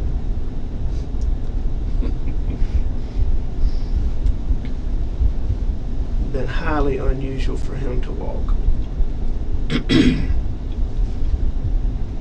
So when you were at the kennels, you were just down there with Paul, and you left and went back to the house for dinner. You know, I mean, Paul and I were just knocking around up at the shop, the shed, the kennels, and just the whole property. And that was before dinner, yes, sir. And you didn't go back down there after dinner until your return trip from visiting your mother? Yes, sir.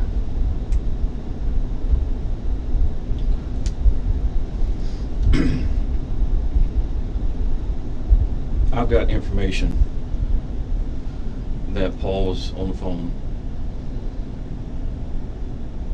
and Maggie was heard in the background and you were heard in the background, and that was prior to 9 p.m. I heard Rogan Gibson ask me if I was up there. He said he thought it was me. Was it you? At 9 o'clock? Yes, sir. No, sir. Not if my times are right. Who do you think it could have been? I have no idea. And Rogan's been around your family for pretty much all his life. Oh, absolutely. And he recognizes your voice, and you have a distinct voice. You think of anybody else that has a voice similar to yours that he may have misinterpreted? No, sir.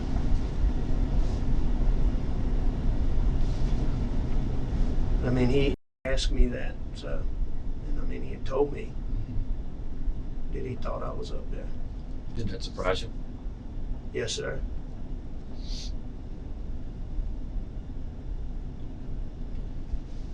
So when you return back to the kennels, when you return home from your mom's, where were the dogs? They were like they were when I didn't put dogs up. Okay. So they weren't running loose. however they were is Okay. At one point in the 911 call, you say here, like you're talking to somebody else or something else. I say here. Here, yes, sir.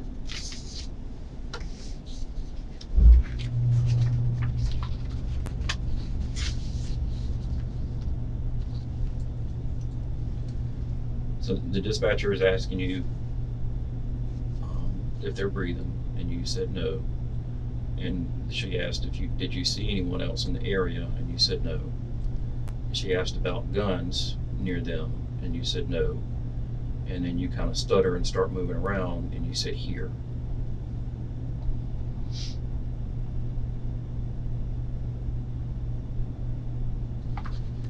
I don't have any memory of saying that. I guess I'd have to listen to it to, but I don't recall a dog being out. I'm certain that there was not a dog out.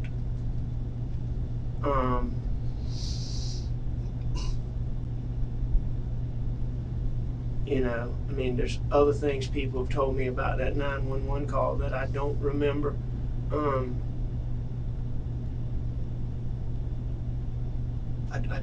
I don't know here. Like I was calling a dog. Calling a dog, talking to somebody else. I don't know. That's why I'm asking. Sir, and I mean, that obviously was nobody else out there. Okay. And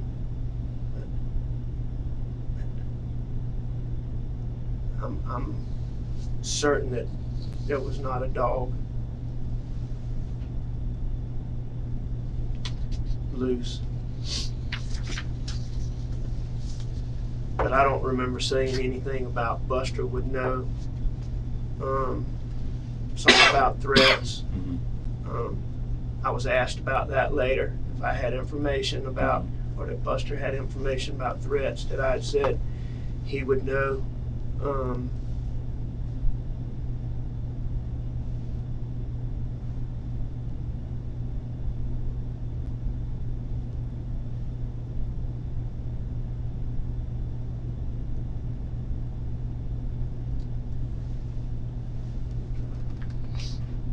Have you learned anything new about any threats against Paul or your family?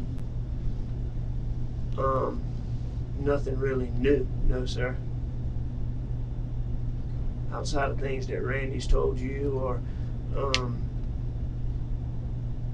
there's just so many things on the internet that just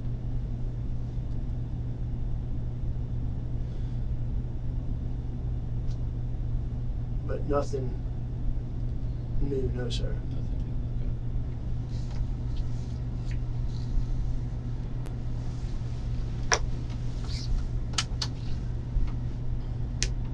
So during the 911 call, and we also talked about that night, you returned back to the house to get a shotgun. Yes, sir. What door did you enter? The best that I can remember, I went in the side door, and I went straight to the gun cabinet. Were you focused on any particular shotgun, or you just grabbed one? I just grabbed one. How do you normally load your shotguns? avid hunters load shotguns special ways, different types of munitions, and I'm just asking you how you load yours. I mean, I normally put it in the chamber and push the button. What types? What type of shot do you load? All kinds. I mean, I've loaded bird shot, buck shot, slugs, skeet shot. At the same time? I mean, would you load like a bird shot and a buck shot in the same load? Not normally. I mean, normally you're putting in, you know, a load for whatever you're hunting. Mm-hmm.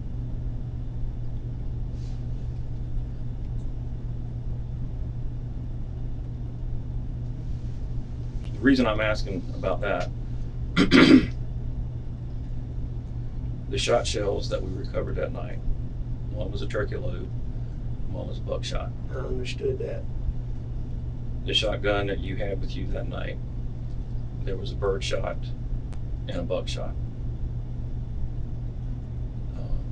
When Jeff went back the next day, I'm not sure which attorney it was, pointed out that there had been a shotgun laying on the pool table that he had put away, and pointed out the ammunition that was with that, and it was a buckshot and a bird shot. And then the shotgun that we took for potential comparison, it was also loaded with a bird shot and a buckshot. So I have all of these consistent loads along with what's that in the feed room. I call it the feed room at the kennels. Is that what you call it? That's Okay. fucking good enough. Okay. I just want, if I say feed room, I just want you to know what I'm talking about. The night I grabbed the shells that I could get my hands on, I don't, you know, I had no idea exactly what I had. Okay. Also, when we talked, I asked you if it was normal to keep guns down at the kennels, and you said you would have to check. Have you been able to check to see what was missing from your collection? I have. Yes, I know what's missing from what I believe is missing from our guns. Okay. And what are those? There's 3 guns that I think are missing. Okay. And what kind of guns are those? It would be a Benelli shotgun, a Browning shotgun, and a pump shotgun. The Benelli and the Browning, are they pump or autos? The Benelli and the Browning are automatic. And the pump shotgun, what brand is that? I believe it's a Remington, but I'm not positive. Are they like standard brown and black, all black, or camo? The Benelli is black. The Browning is camo, and the pump is camo. Would you have those serial numbers recorded anywhere? I don't have them recorded, but I'm sure. I don't know where the pump shotgun exactly came from, but I should be able to have the Benelli and the Browning. Okay. Because we don't know if they're stolen or where they are. So I really can't get them entered into NCIC. But go ahead. But I could alert the ATF to where if that gun is run, that there would be an alert on it, and it would get me at least back to the gun and the person that may have had it. Absolutely. So if we could work on that and get those as soon as possible. Absolutely. You said the Benelli's black, Browning's camo, and the pump is camo? Yes, sir. Okay. The Browning is a brown camo, and the pump is a green camo. And, you know, I understand also that a 300 was used that night, and I know there's been some, I understand John Bedingfield said he only had 2 of those, one of which was lost 3 a long time ago, but I'm telling you, now I am certain that we replaced that gun. All right? Actually, John knows that he sold Maggie a 3rd gun. Okay. Okay. And the story was that she was supposed to let you know that she paid for it for you to go sign the paperwork. And that never occurred. Okay. So that's why there wasn't a number? Mm-hmm. Okay. Well, he has the number. He just doesn't have a final sale on the ATF paperwork. Okay. That was Because replacing it the wasn't- one that Paul. Paul lost, yes. That's correct. And both of those 300s, those serial numbers are with the ATF and flagged in the system. So when they pop up, it'll get me to those. Okay. And that's, you know, we've talked about the shot shells. So the cartridge casings were 300 blackout cartridge casings that were found by Maggie. There were also cartridge casings found by your house, by the side door to the gun room, and at the shooting range. Okay. And the ones by the house and some of the ones found at the shoot range are confirmed matches to the ones found by Maggie. Okay. So, which gives another concern. I've got the same load as the shot shells in multiple guns and 300 blackout that match ones found on your property. So you now believe that those guns, that Paul's guns were used? Yes, Okay.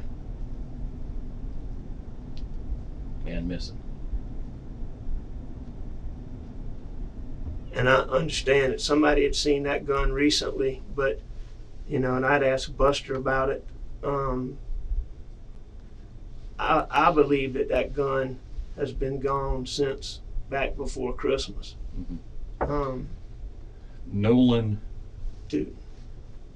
recalls Paul's first 300 going missing around Halloween at a party at Hampton. Halloween of 2020? When did y'all? No, that, because that was No. It was years. Yeah, it was whatever Christmas he got it. So 17, Christmas of 17. So it was the Halloween after in 18 is when Nolan believes it was taken out of Paul's truck. There was and it would take me a while to find those notes, but Mark Williams or Matt Williams is a family friend, and I may have the name wrong, but there was hundreds of people at this Halloween party. Nolan says adults were there, kids were there, and Nolan knows that the gun was in Paul's truck when they got to the party, and when they went to leave the party, it was gone. So that's the timeline on when that gun goes missing. Okay. I mean, I knew it had been a while. Mm-hmm. And then I think in April of 19 is when 18. April of 18. Christmas of 16, January Okay, 17 okay. is when they did the Gotcha. work. Gotcha.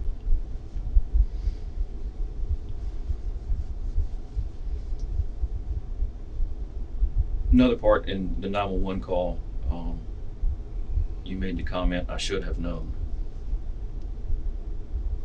And the questioning that surrounded, dispatchers asking, "Is anybody else supposed to be at the house?" And you said, "No, ma'am, please hurry." And she says, "We're getting somebody out there to you." And your next comment was, "I should have known." What are you referencing in that statement? I don't remember saying that, but I guess, all the threats and, I mean, I had been convinced that this was something to do with the boat wreck and, all of that.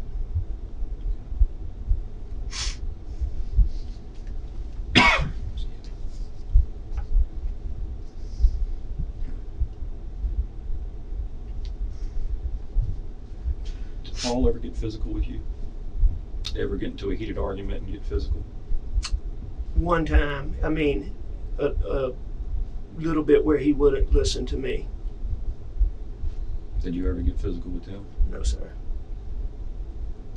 How about Maggie? Did Paul get physical with Maggie? Never. I'm sure she probably wanted to at times. I'm sure she wanted to with all of us. Yeah.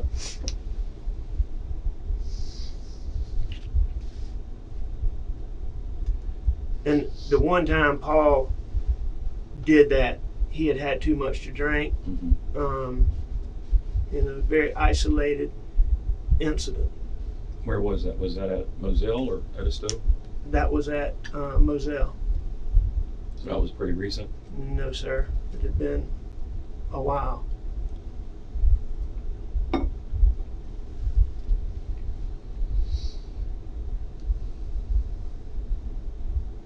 When you turned Paul over and his cell phone popped out and you picked it up and your statement was something like, I thought about doing something, but then I put it back down.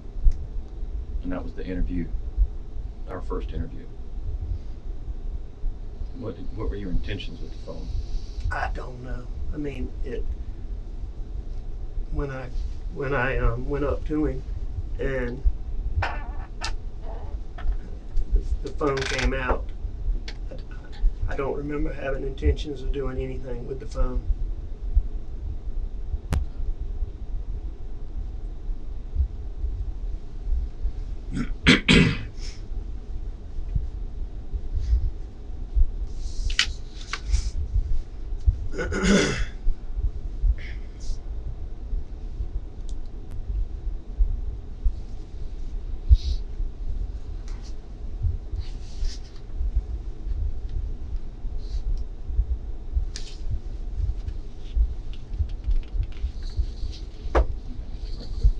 You got anything right quick?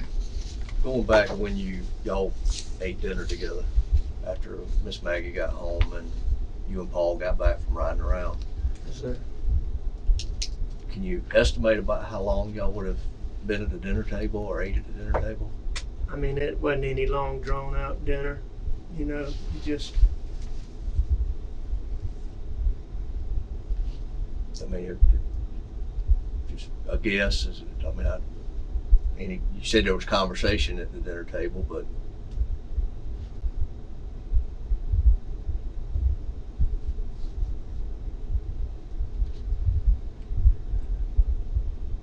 15, 20 minutes. However long it takes to.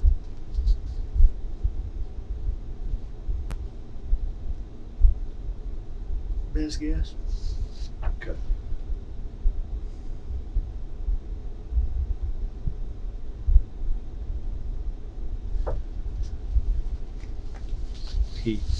David asked you just earlier about when y'all were riding around the farm, and you said y'all had the pistol in the truck. Y'all had shot a few times, really not target practice, but shot a few times. You said that you had on that day you didn't see any long guns, rifles, or shotguns in the vehicle. Prior to that, how long prior to that do you recall seeing guns or any guns in that vehicle? I mean, Paul always had guns. Okay. So, I mean, it was very unusual for Paul not to have guns. And when you say guns, rifles or shotguns or Everything. both? Okay. Yes, sir. His truck that he normally drove, I believe it was the Platinum, went into the shop that Friday prior to. I think Mark Ball went and got some video from Jimmy Butler's that shows Paul dropping the truck off and not removing anything from it. So basically, he would have taken the rifles out at home. Do you know what he did with those rifles? If he would have put them in a different truck, or if he put them in the house, or would he have So the truck that he drove, where was it parked on that Friday? So where would he have swapped everything out? I'm not sure. I'm not sure where the truck that he drove on Friday.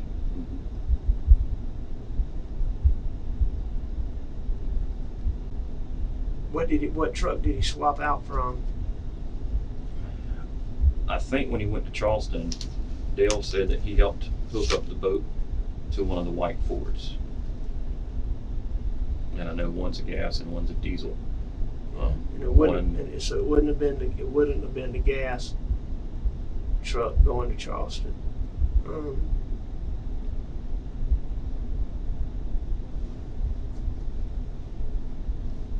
I'm not sure. So this occurred the Friday before everything happened. Yes, sir.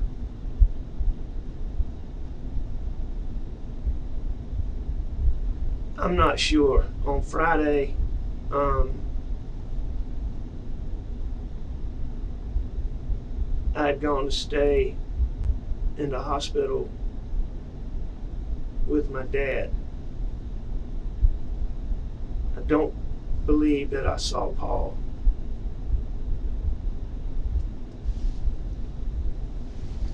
On Friday. When did y'all go up to Columbia? On Saturday. Why didn't Paul go with y'all? You know, I mean, Paul, he didn't. He liked to go to sports when there was a crowd, but that wasn't his thing to go, you know. Is that always how it's always been, or because of the boat incident? No. I mean, he wasn't into ball as much.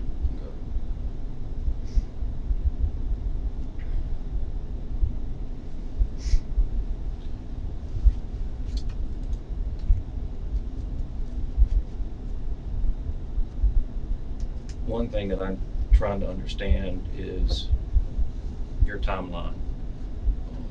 You said you probably went to the office 8:30, 9 o'clock, 10 o'clock, and you left early around 5 or 5:30. And there's been some other timelines or times that we've talked about and you can't quite remember what the times are, what time of day it was. When the dispatcher asked you when was the last time you saw Maggie or talked to Maggie, you said an hour and a half, 2 hours ago. To me, that's, a set, without thinking about it, you rattled off that time. We're sitting here trying to figure out a timeline and you're having trouble coming up with a specific time. Oh, man, that's fair.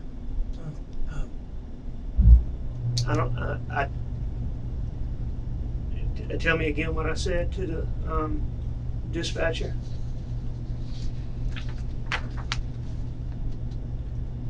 You said an hour and a half ago, probably 2 hours. And what time was that? That was when you were on the phone. The 911 call was made at 10:06.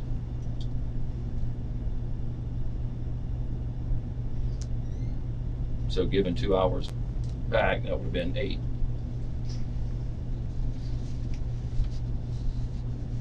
I think that's probably about. I think that's probably about right. And so, you believe I'm giving you an inconsistent answer? No, I'm just trying to wrap my mind around it. When I'm asking you what time you went to the office that day, what time you got home, you saying 5 or 5:30. I've gotten the card readout from the law firm, and it shows you going in at 5:30. Going in the door? Yes, sir. And Randy says when he left about 6 o'clock, you were still there. So the times aren't matching up. And I'm just trying to get I'm just trying to get an understanding of why. I believe I left so that that's not the first time I was at my office that day. There were several readings, but your card wouldn't work. somebody actually had to let you in. Okay. But I've got your card opening a door at the law firm at 5:30.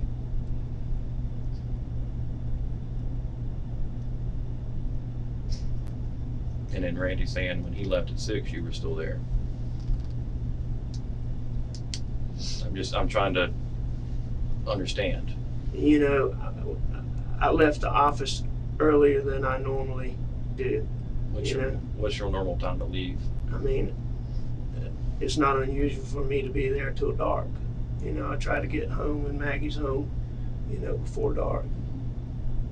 You don't like staying out there by yourself in the dark. That's right. So, you know, if it was 5:30 or 6, you know, I don't think I was still there at 6 o'clock. Okay. But,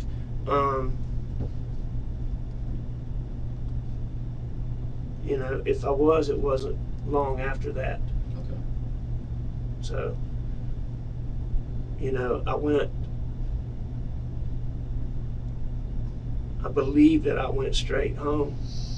So, you know, my car, have y'all been able to get Chevrolet to download my? We're still working on that.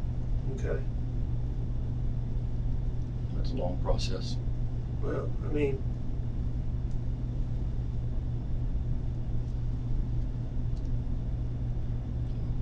I got home early enough for Paul and I to ride the property for a substantial length of time. You know, more than an hour. I thought probably a couple of hours Okay. that we were together, but somewhere. Did you go down to the river? We rode down all the roads. I believe that we.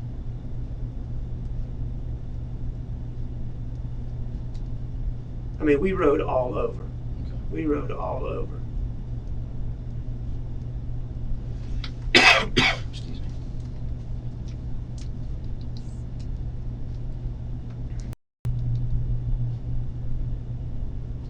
Have I been able to answer some of your questions? I know you probably have more. But with my questionings, trying to get some things cleared up, have I given you some answers? Well, I mean, I do know more than I did, for sure. So, yes, I mean, some of those questions have certainly, yes, sir, What been other, answered. what other questions do you have that?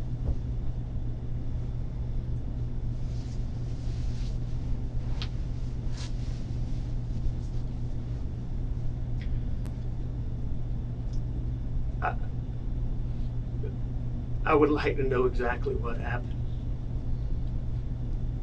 Me too.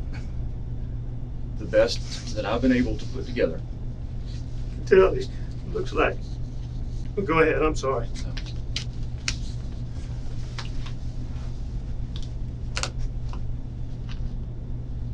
I believe Paul was shot first. For the simple fact of where he was located. How many times was he shot? Twice.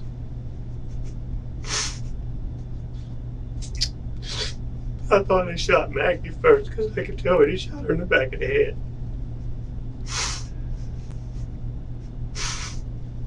We may honestly never know who was first,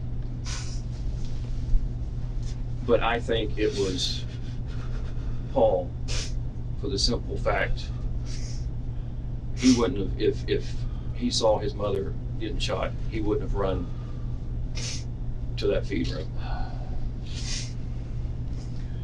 Unless that's where one of the guns was. But, you know, we've already established family guns were used. And if they came from Paul's truck was at the house. So where were they? And how did he get down there? And how did they get down there?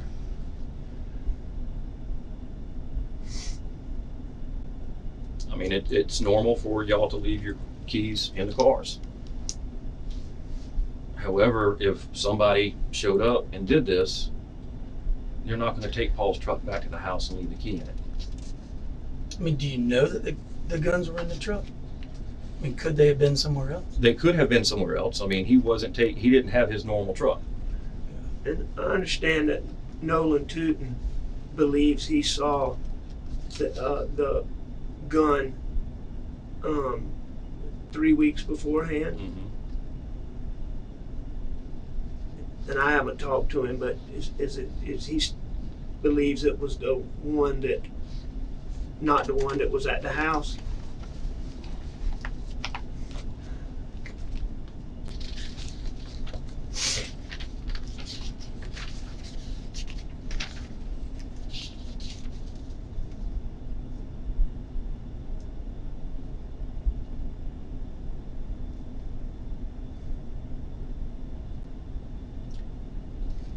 I think it was a Benelli was his shotgun that he always kept that Paul always kept with him. Paul primarily kept, he kept there were one of a couple of Benellis. It was a camo Benelli. Is the last one that Nolan saw. Okay. And HDD, some type of 7mm rifle. Yes, sir. Do you have that one at home? Yes, sir. That's what he saw? That's what he saw. 'Cause I was told by somebody that Nolan saw a 300. He told me he had not seen a 300 since March after turkey season.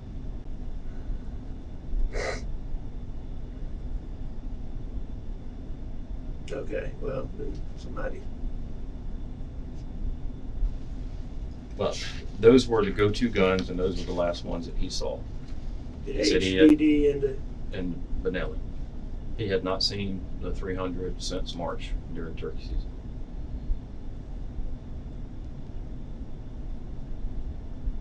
And he definitely saw it during turkey season, Yes, sir. because there was some point, back when it was missing at Christmas time. The third one's missing at Christmas time. Yes, sir.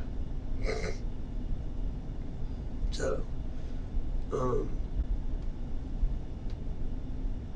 anyway, if he saw it in March.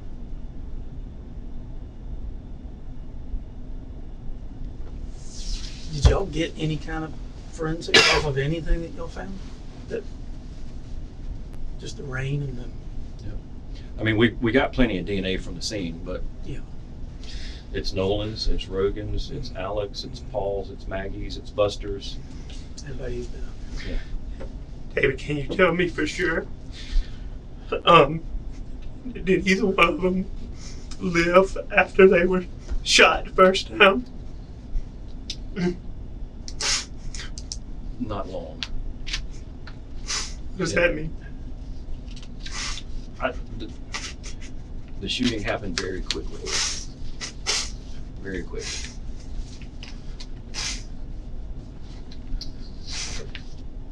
Is this one person, two persons, three persons?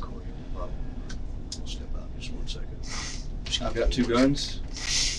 I've got two different types of ammunition. It's hard to say. It is hard to say. I mean, neither one of them suffered very long. Matter of seconds, if that.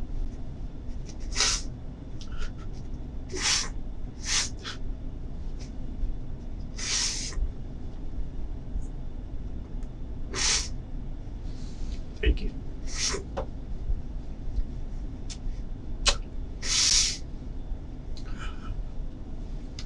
Have y'all been able to get anything in Paul's phone that might lead to anybody with a beef?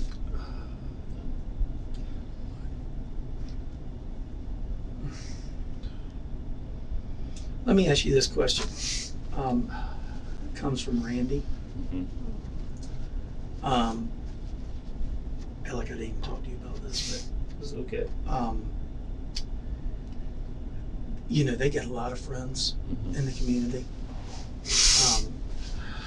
From the upper echelon to the lowest socioeconomic level. Mhm. they think that they can ask people to keep ears out, loose lips, talking, that kind of stuff, but they don't want to reach out to anybody. And that purpose, unless y'all think it's okay. I'm not talking about paying people to do stuff for investigators. Yeah. Well, I've talked to Randy about this as well. He posed that question to me. Right. I'm not going to ask anybody in the law firm or anybody in the family, hey, go out and see what you can find and report back to me. Sure. Because then it can be construed as they're working as an agent of the state. Sure. And I understand that completely. You don't even have to explain that. I understand it. So, I mean, I told Randy, I said, I certainly can't stop you from going out. But I wouldn't ask them what they know and then report back to me. Tell them to call me. Tell them to call the tip line we have still set up. Or if you hear somebody talking about it, encourage them to call.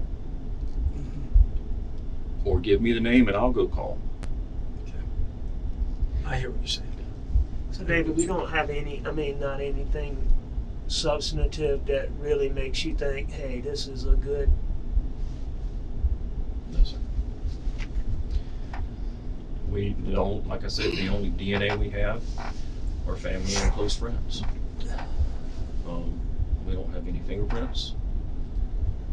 We don't have, unfortunately, we don't have any shoe wear or tire wear impressions because it rained that night. Right.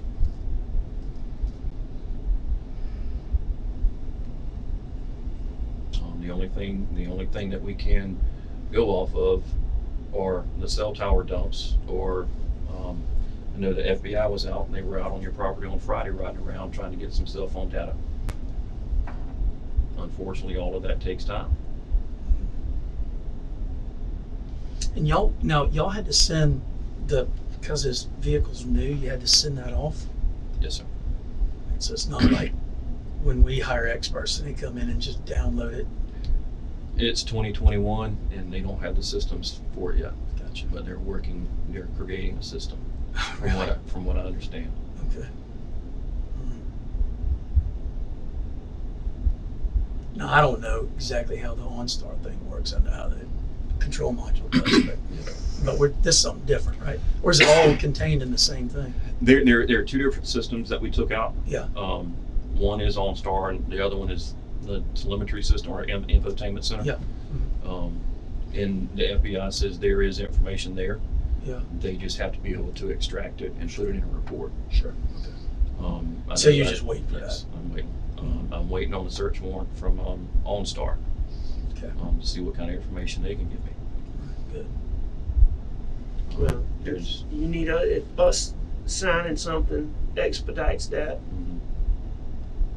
I told you we'll get. I know. I don't Appreciate own the that. car, but whoever Yeah. we need to will sign whatever authorization you need. Okay. So you had said that, or maybe Jim told me or something about y'all were able to get in Paul's phone just with a search warrant. We have what they call a partial download. Yeah. Because we don't have the passcode. Sure. We can't do a full extraction. Do you think so? My thought was that I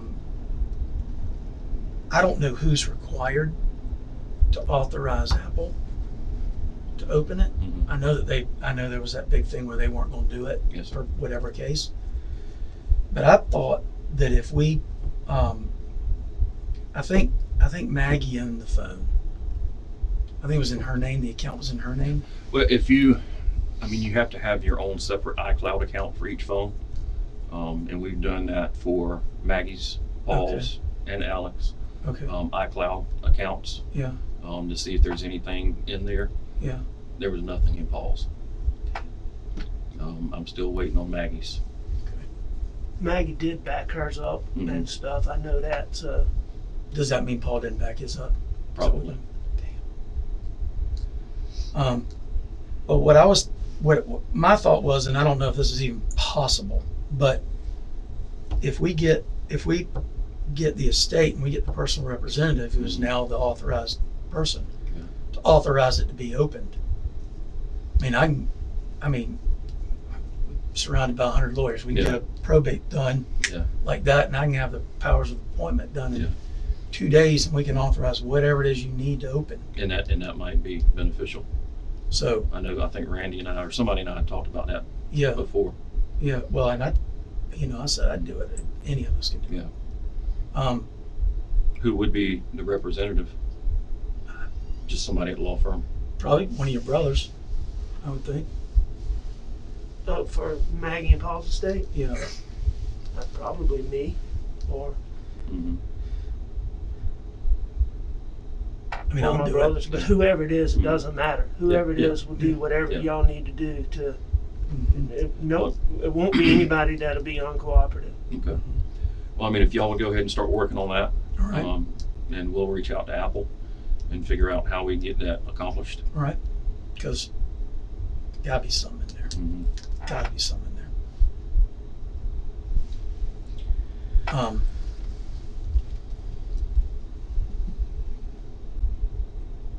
can't think of anything else. I mean, have y'all had to track down all the wackos on the internet? Or just only the ones that you think seem a little more, not the opportunity and the inclination, you know? There's been a few that I'm looking at. Yeah. But some of the information is just so far-fetched. I talked with one guy. He called in and says, well, I knew that Maggie's son bought a house right around the corner. I'm like, okay, well, no, they didn't. Yeah. That Maggie had left her husband some time ago and was going to move to Florida to be closer to her father because mother was dead. And I'm like, okay, thank you, bye. So it's a lot of that stuff. Yeah, people that want to get involved. Yeah. People that think they have some information. Especially the manner of death. They're all over the place. Well, I mean, y'all been taking a licking in the press about not disclosing stuff, but Jesus Christ, man. I don't have anything to disclose. Well, and why are you going to tell the bad guy what you got? Thank you. I mean, I just don't understand it. I mean, look. Nobody wants to know more than this man right here and this man right here. I know. Everybody else. I believe that. Everybody else gets my ass. David, how far apart in time were the the shots? Did one of them know the other one was dead or had been shot? I think it's impossible to answer that question.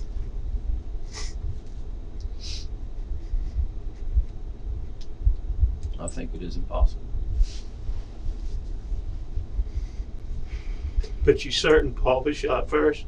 I believe he was. I'm not certain. I believe he was. Maggie would have known that then, wouldn't she? You don't know how soon afterwards she was shot. And it all depends on how many shooters were there. I mean, if we're looking at two shooters, it could have happened at the same time.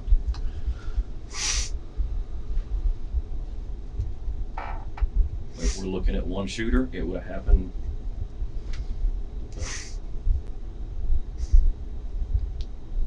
And I know you can't help but think about it, but don't beat yourself up over getting that answer. It's not going to do anything to you.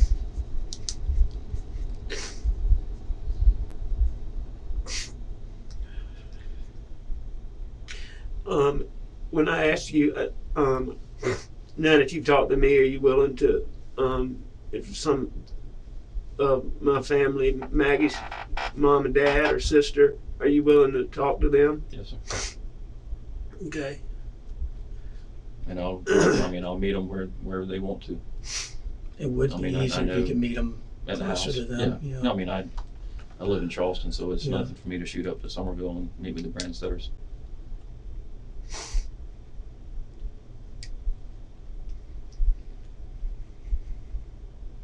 Thank you. I know y'all are doing everything you can.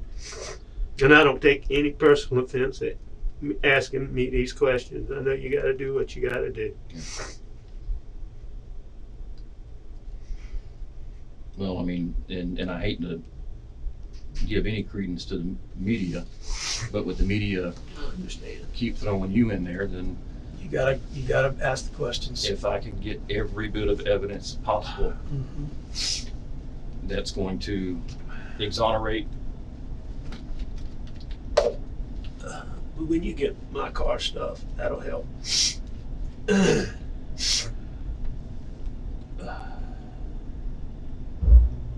Al, you said earlier Maggie didn't like staying out there by herself. Yes, sir. Was there any kind of, I know we asked you once before in one of the earlier interviews about cameras, and have y'all talked about doing any kind of camera system out there? You know, stuff getting missing. You know, Maggie talking about stuff getting missing. We're hearing that type stuff. So We never really had problems with stuff missing, but we still talked about getting, cameras and, doing all of that, but we just hadn't done it. We talked about it for a while. but not really any conversation about stuff up and walking away or getting missing between you and Maggie. Any conversations between me and Maggie about stuff You missing? and Maggie or you and Paul, either one, about stuff that had been missing or had somebody came up and taken from the barn or from the house or anything like that? Only thing that I can remember being discussed missing was some drills and some Milwaukee tools. How long ago was that?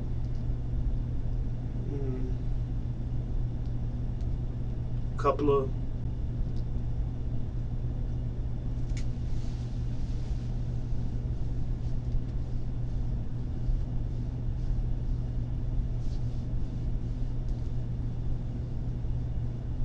it was since CB got hired, I'm pretty sure. Okay. Because that was one of the things Paul,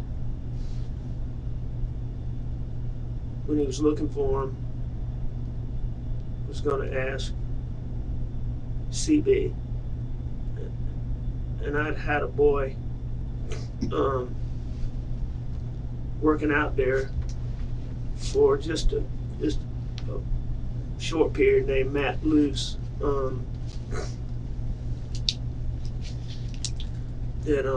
Is that the first time you've heard his name? The last name, yeah. I've heard that there was Matt. Matt Luce. I think it's spelled Luce. And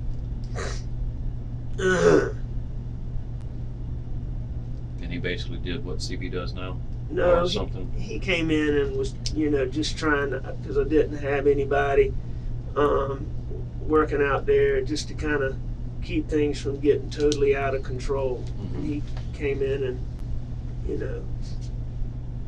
he does that for another friend, works with another friend, and he's just kind of coming in to help me, probably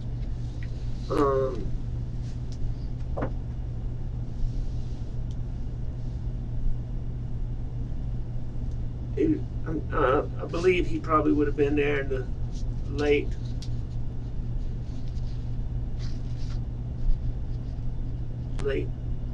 fall, probably, I'm guessing. Is he from Hampton or Walterboro? He's from Beaufort, I believe, originally, but he lives up in he lives between Beaufort and I'm trying to think of the name of the plantation that my friend Barrett Bowler has. That's who he works for. Barrett Bowler. Yeah, Junior.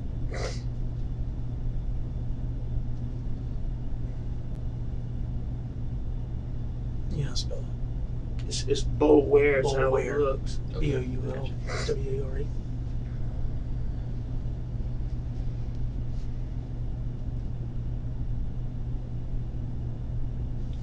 Ken, the attorney Bowler out of Barnum? Yeah, no, They are, Tom yeah. Bowler. Yes, sir. He was like one of my granddaddy's contemporaries. and now there's a Tom Bowler that's kind of just retired, and they are, I think that's they're kin, but not super close.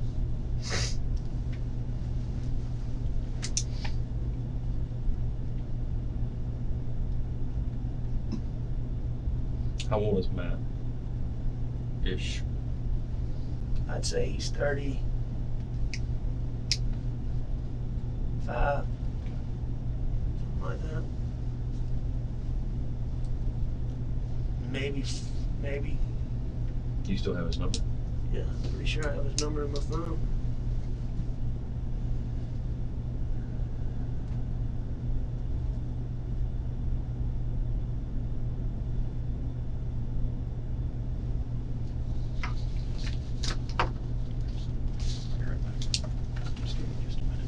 You got the number? I Yeah. don't have it, but I can get it.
I just texted the guy to send it to me. Who'll have it? Okay.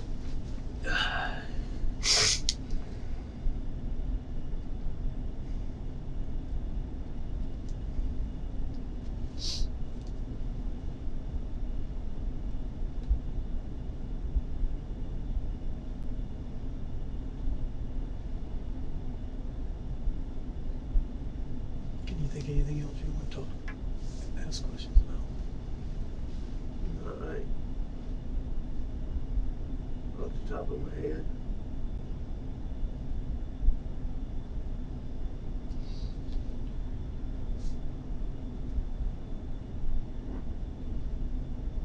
The pair of guns that you bought for the Christmas presents, they were matching set, correct? Other than color. Am I right about that? Yes, sir. They were exactly the same. With thermal night vision and stuff like that. The one that you purchased to replace the lost one, did it have any kind of optics on it? Night vision, scope, anything like that? It didn't have a night vision scope. And I don't know if Paul had put something on it. He would move scopes around from gun to gun to gun, but I'm not over specific scope on it. And I don't know or we ask, when was the last time that gun had been seen? Do you know of? I know that we looked for it around the Christmas holidays, or we went to get it around the Christmas holidays. I asked about it around the Christmas holidays. Of 20? this past Christmas Yes, sir. holidays? Okay. And that was the replacement, what I guess we call it. Or, That's correct. okay.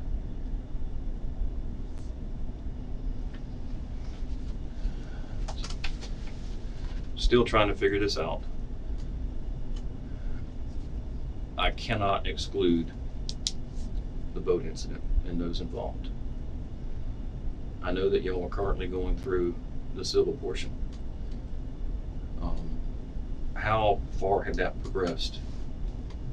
I mean, were y'all in the talks? Was it breaking down? Can I say something real quick? I know nothing about the any of that stuff, and he's represented by lawyers in that case. Mm-hmm. I don't think I personally believe he shouldn't be talking about that unless the lawyers he's represented by participate. I don't think it's. I mean, I'm sure that they're happy to do that, Mm-hmm. but I don't think that a person should be talking about a pending action like that without their lawyers knowing about it. And what, because I know nothing about it. I'm Yes, sir. completely separated from it. Well, I don't mind. You know, I have insurance companies hired lawyers, Mm-hmm. and then you know some of my partners are helping with that also. But you know, it's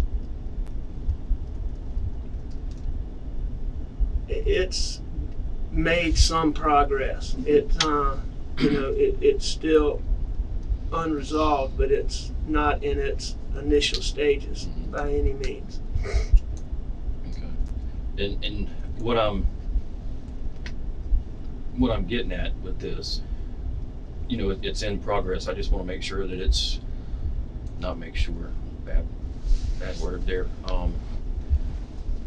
You know, did one party say this and y'all countered or something like that where the other people are pissed off, and now we have somebody out there with more motive because now they're thinking, you know, Paul's going to get away with this. And I mean, I'm not aware of any of those discussions. The only thing that I am aware of is that I've learned that one of the daddies of one of the kids in the boat wreck went to lengths to, or maybe it was his son, I don't know, but I was told that there are people out there that were being told you can't be friends with Paul and the Murdaughs and with us. You got to choose. and that was a dad going out telling, I don't know. or I don't know. it was that dad or that kid going out saying this stuff. I don't know that. I was told by a person who had been told that. It's Nate Tootin is the boy's name. Okay. So Is that you can find out is from that him. any kin to Nolan? It's Nolan's younger brother. Okay. It's Nolan's younger brother. So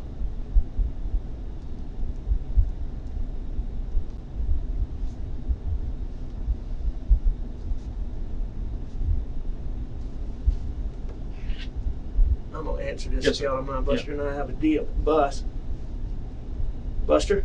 You probably don't get much service in here. Buster. Buster.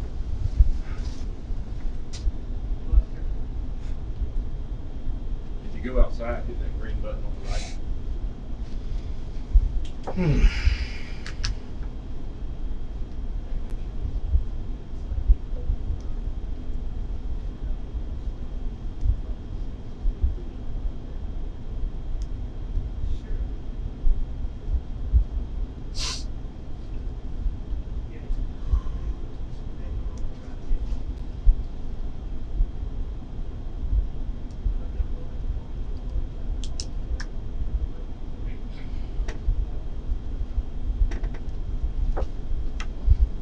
I got something.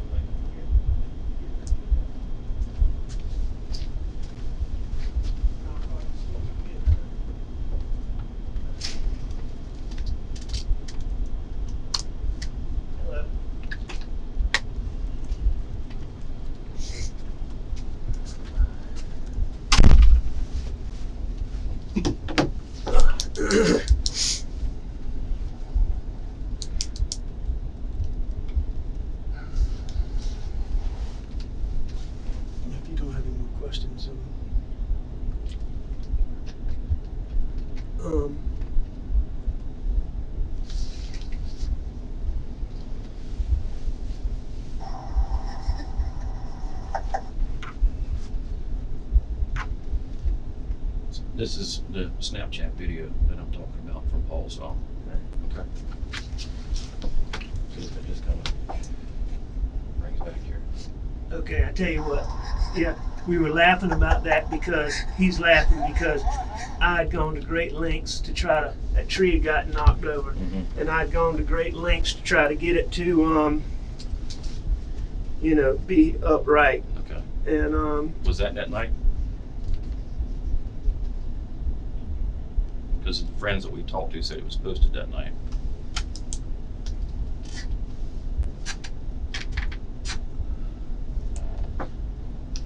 I'm not sure.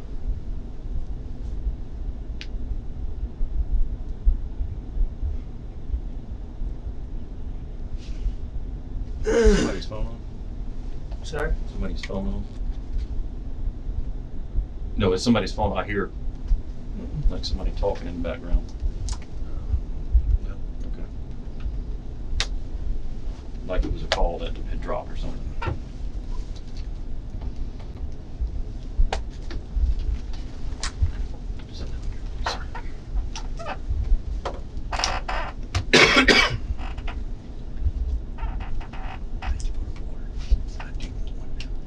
I need one. Throat gets dry. Yeah. You need something?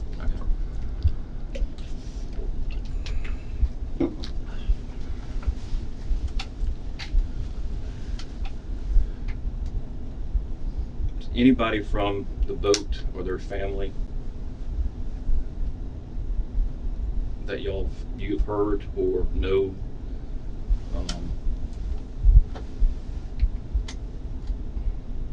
of any issues with them recently or prior to this incident? Like any confrontations? Or them saying anything in the community about the lawsuit or the pending charges, anything that would kind of lead me. I mean, David, I told you about the,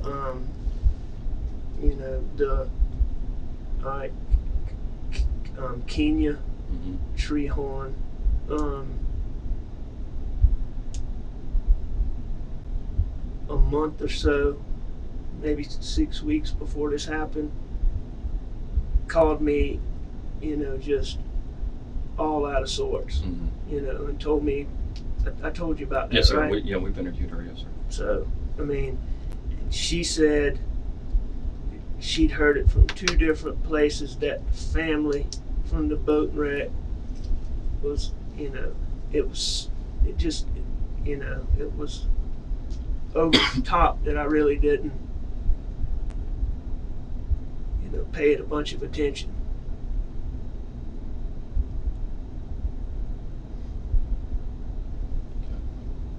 And I asked her about it. She said she didn't know who the people were, but she said that it was with a friend. It was at a friend's party. She knew who the friend was and would take y'all to the friend. So, has she talked to you about that? She's given us very little. Do you feel like she's being evasive? Because let me tell you what I've tried not to do. I know y'all have to look at me. I've tried to have as little discussions with the people that y'all are interviewing, with all this talk about how I fixed this and fixed that with the boat wreck, which is totally untrue. I've tried to not have a lot of conversation with people that, I know y'all need to talk to. Well, the problem that I encounter, and I think everybody in law enforcement encounters in any investigation, people on the street talk and they run their mouth and they'll talk to friends and they'll talk to families and they'll talk to victims, but when the police show up, they keep their mouth shut. So she's not talking to you? She has given us some information. Okay. Some information. So is there a problem with me going to her and, I'm not going to answer that. So you're not telling me not to do it? I'm not gonna answer that. Okay. Either way. I'll get somebody to talk to her. All right, to try to get her to cooperate with you. Darn, allergies. Excuse me. All right. Do you have any more questions that I might be able to answer? And if you can't think of any now, reach out, call me. I will know. I mean, you've answered a lot of things I had questions about, and I appreciate it. And I'll call the Branstetters and see if they want to meet. Maybe get Marion up there at the same time so I can just meet with them all together. Does Marion? I know they live out in Wamala. Does Marion work? No, she doesn't work, and they're kind of between Wadmalaw and. I mean, they're residents of the state of Florida, but Okay. they're here as much as but they're in Greenville a lot right now. Yeah, because grandbaby. The baby, that's right. Thank you, Ben. I just Thank a few more questions. Okay. Did you kill Maggie? No. Did I kill my wife? Yes, sir. No, David. Do you know who did? No, I do not know who did. Did you kill Paul? No, I did not kill Paul. Do you know who did? No, sir, I do not know who did. Do you think I killed Maggie? I have to go where the evidence and the facts I take me. understand that. And you think I killed Paul? I have to go where the evidence and the facts take me, and I don't have anything that points to anybody else at this time. So does that Yes. mean that I am a suspect? You were still in, like I told Corey earlier, you were still in this.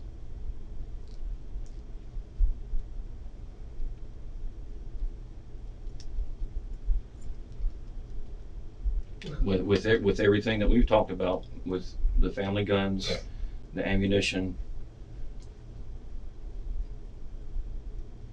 nobody else's DNA.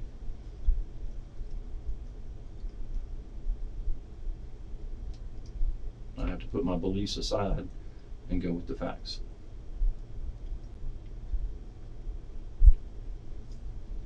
Well, I understand. I mean, Another tool that we use, polygraph. Would you be willing to take a polygraph? We're not going to answer that question. We're not answering that question. Understood. If you want to discuss it, we can have that discussion, but we're not going to answer that question. Okay. All right. Well, what do you want to discuss about taking the polygraph? I will discuss it later. Okay, I will not- with Alec. Okay, I thought you were talking about discussing We it with will me. not discuss that today. Okay. Mhm. Fair enough. All right. Fair enough.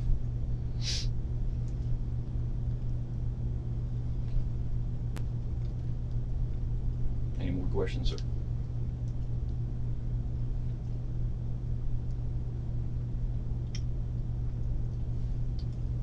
no, sir. I'll be in touch.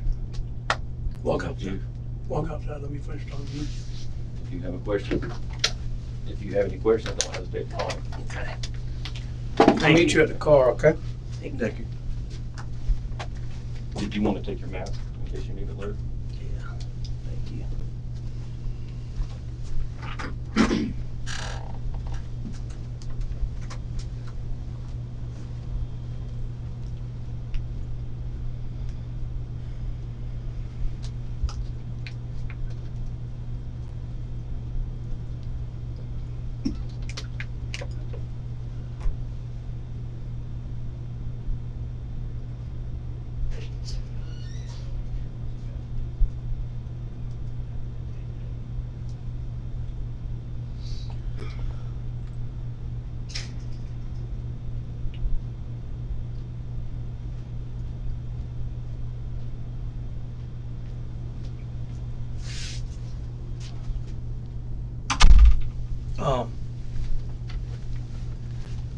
there wasn't any recordings going on here. Y'all didn't tell us we were being recorded. I noticed that thing. Were you recording this? Yes, sir. And why didn't you tell us? I don't really have to. You surreptitiously record somebody? You don't tell them? When you're coming into a criminal investigation interview and there's cameras on the wall. Now, let me be very clear about this. Mhm. This was not an interview. This was him trying to get answers from you. And you completely used it as an interview. You didn't tell us that's what it was. You didn't tell us. I don't care that it was videotaped. Okay. I care that you didn't tell us. Okay. All right? Okay. And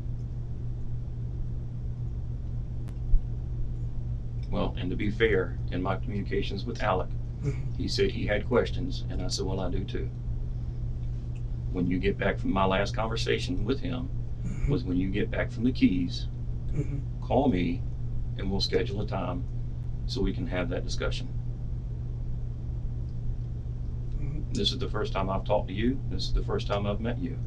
I understand that. I was coming as a friend. Yes, sir. I'm not his lawyer. Just as a friend.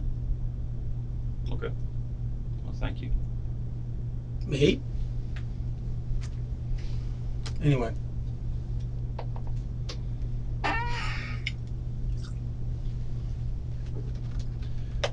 So when you talk with Alec about the polygraph and come up with, I'm not going to be able to talk to him. I'm going to have someone else talk to him. that's fine. Okay. Let whoever you have talk to him about the polygraph.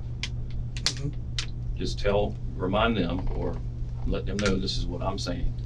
Mhm. That it is another tool. If Alec did not do this, it is another tool. Well, Alec did not do this. Let me finish. All right. That will help exonerate or clear him, which we have done in the past with people taking polygraphs.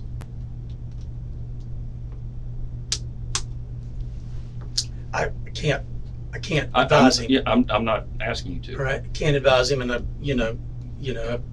take my friend hat off. You say that word, and I'm like, whoa, you need to talk to somebody before he says anything about that. Okay. Right? I respect that.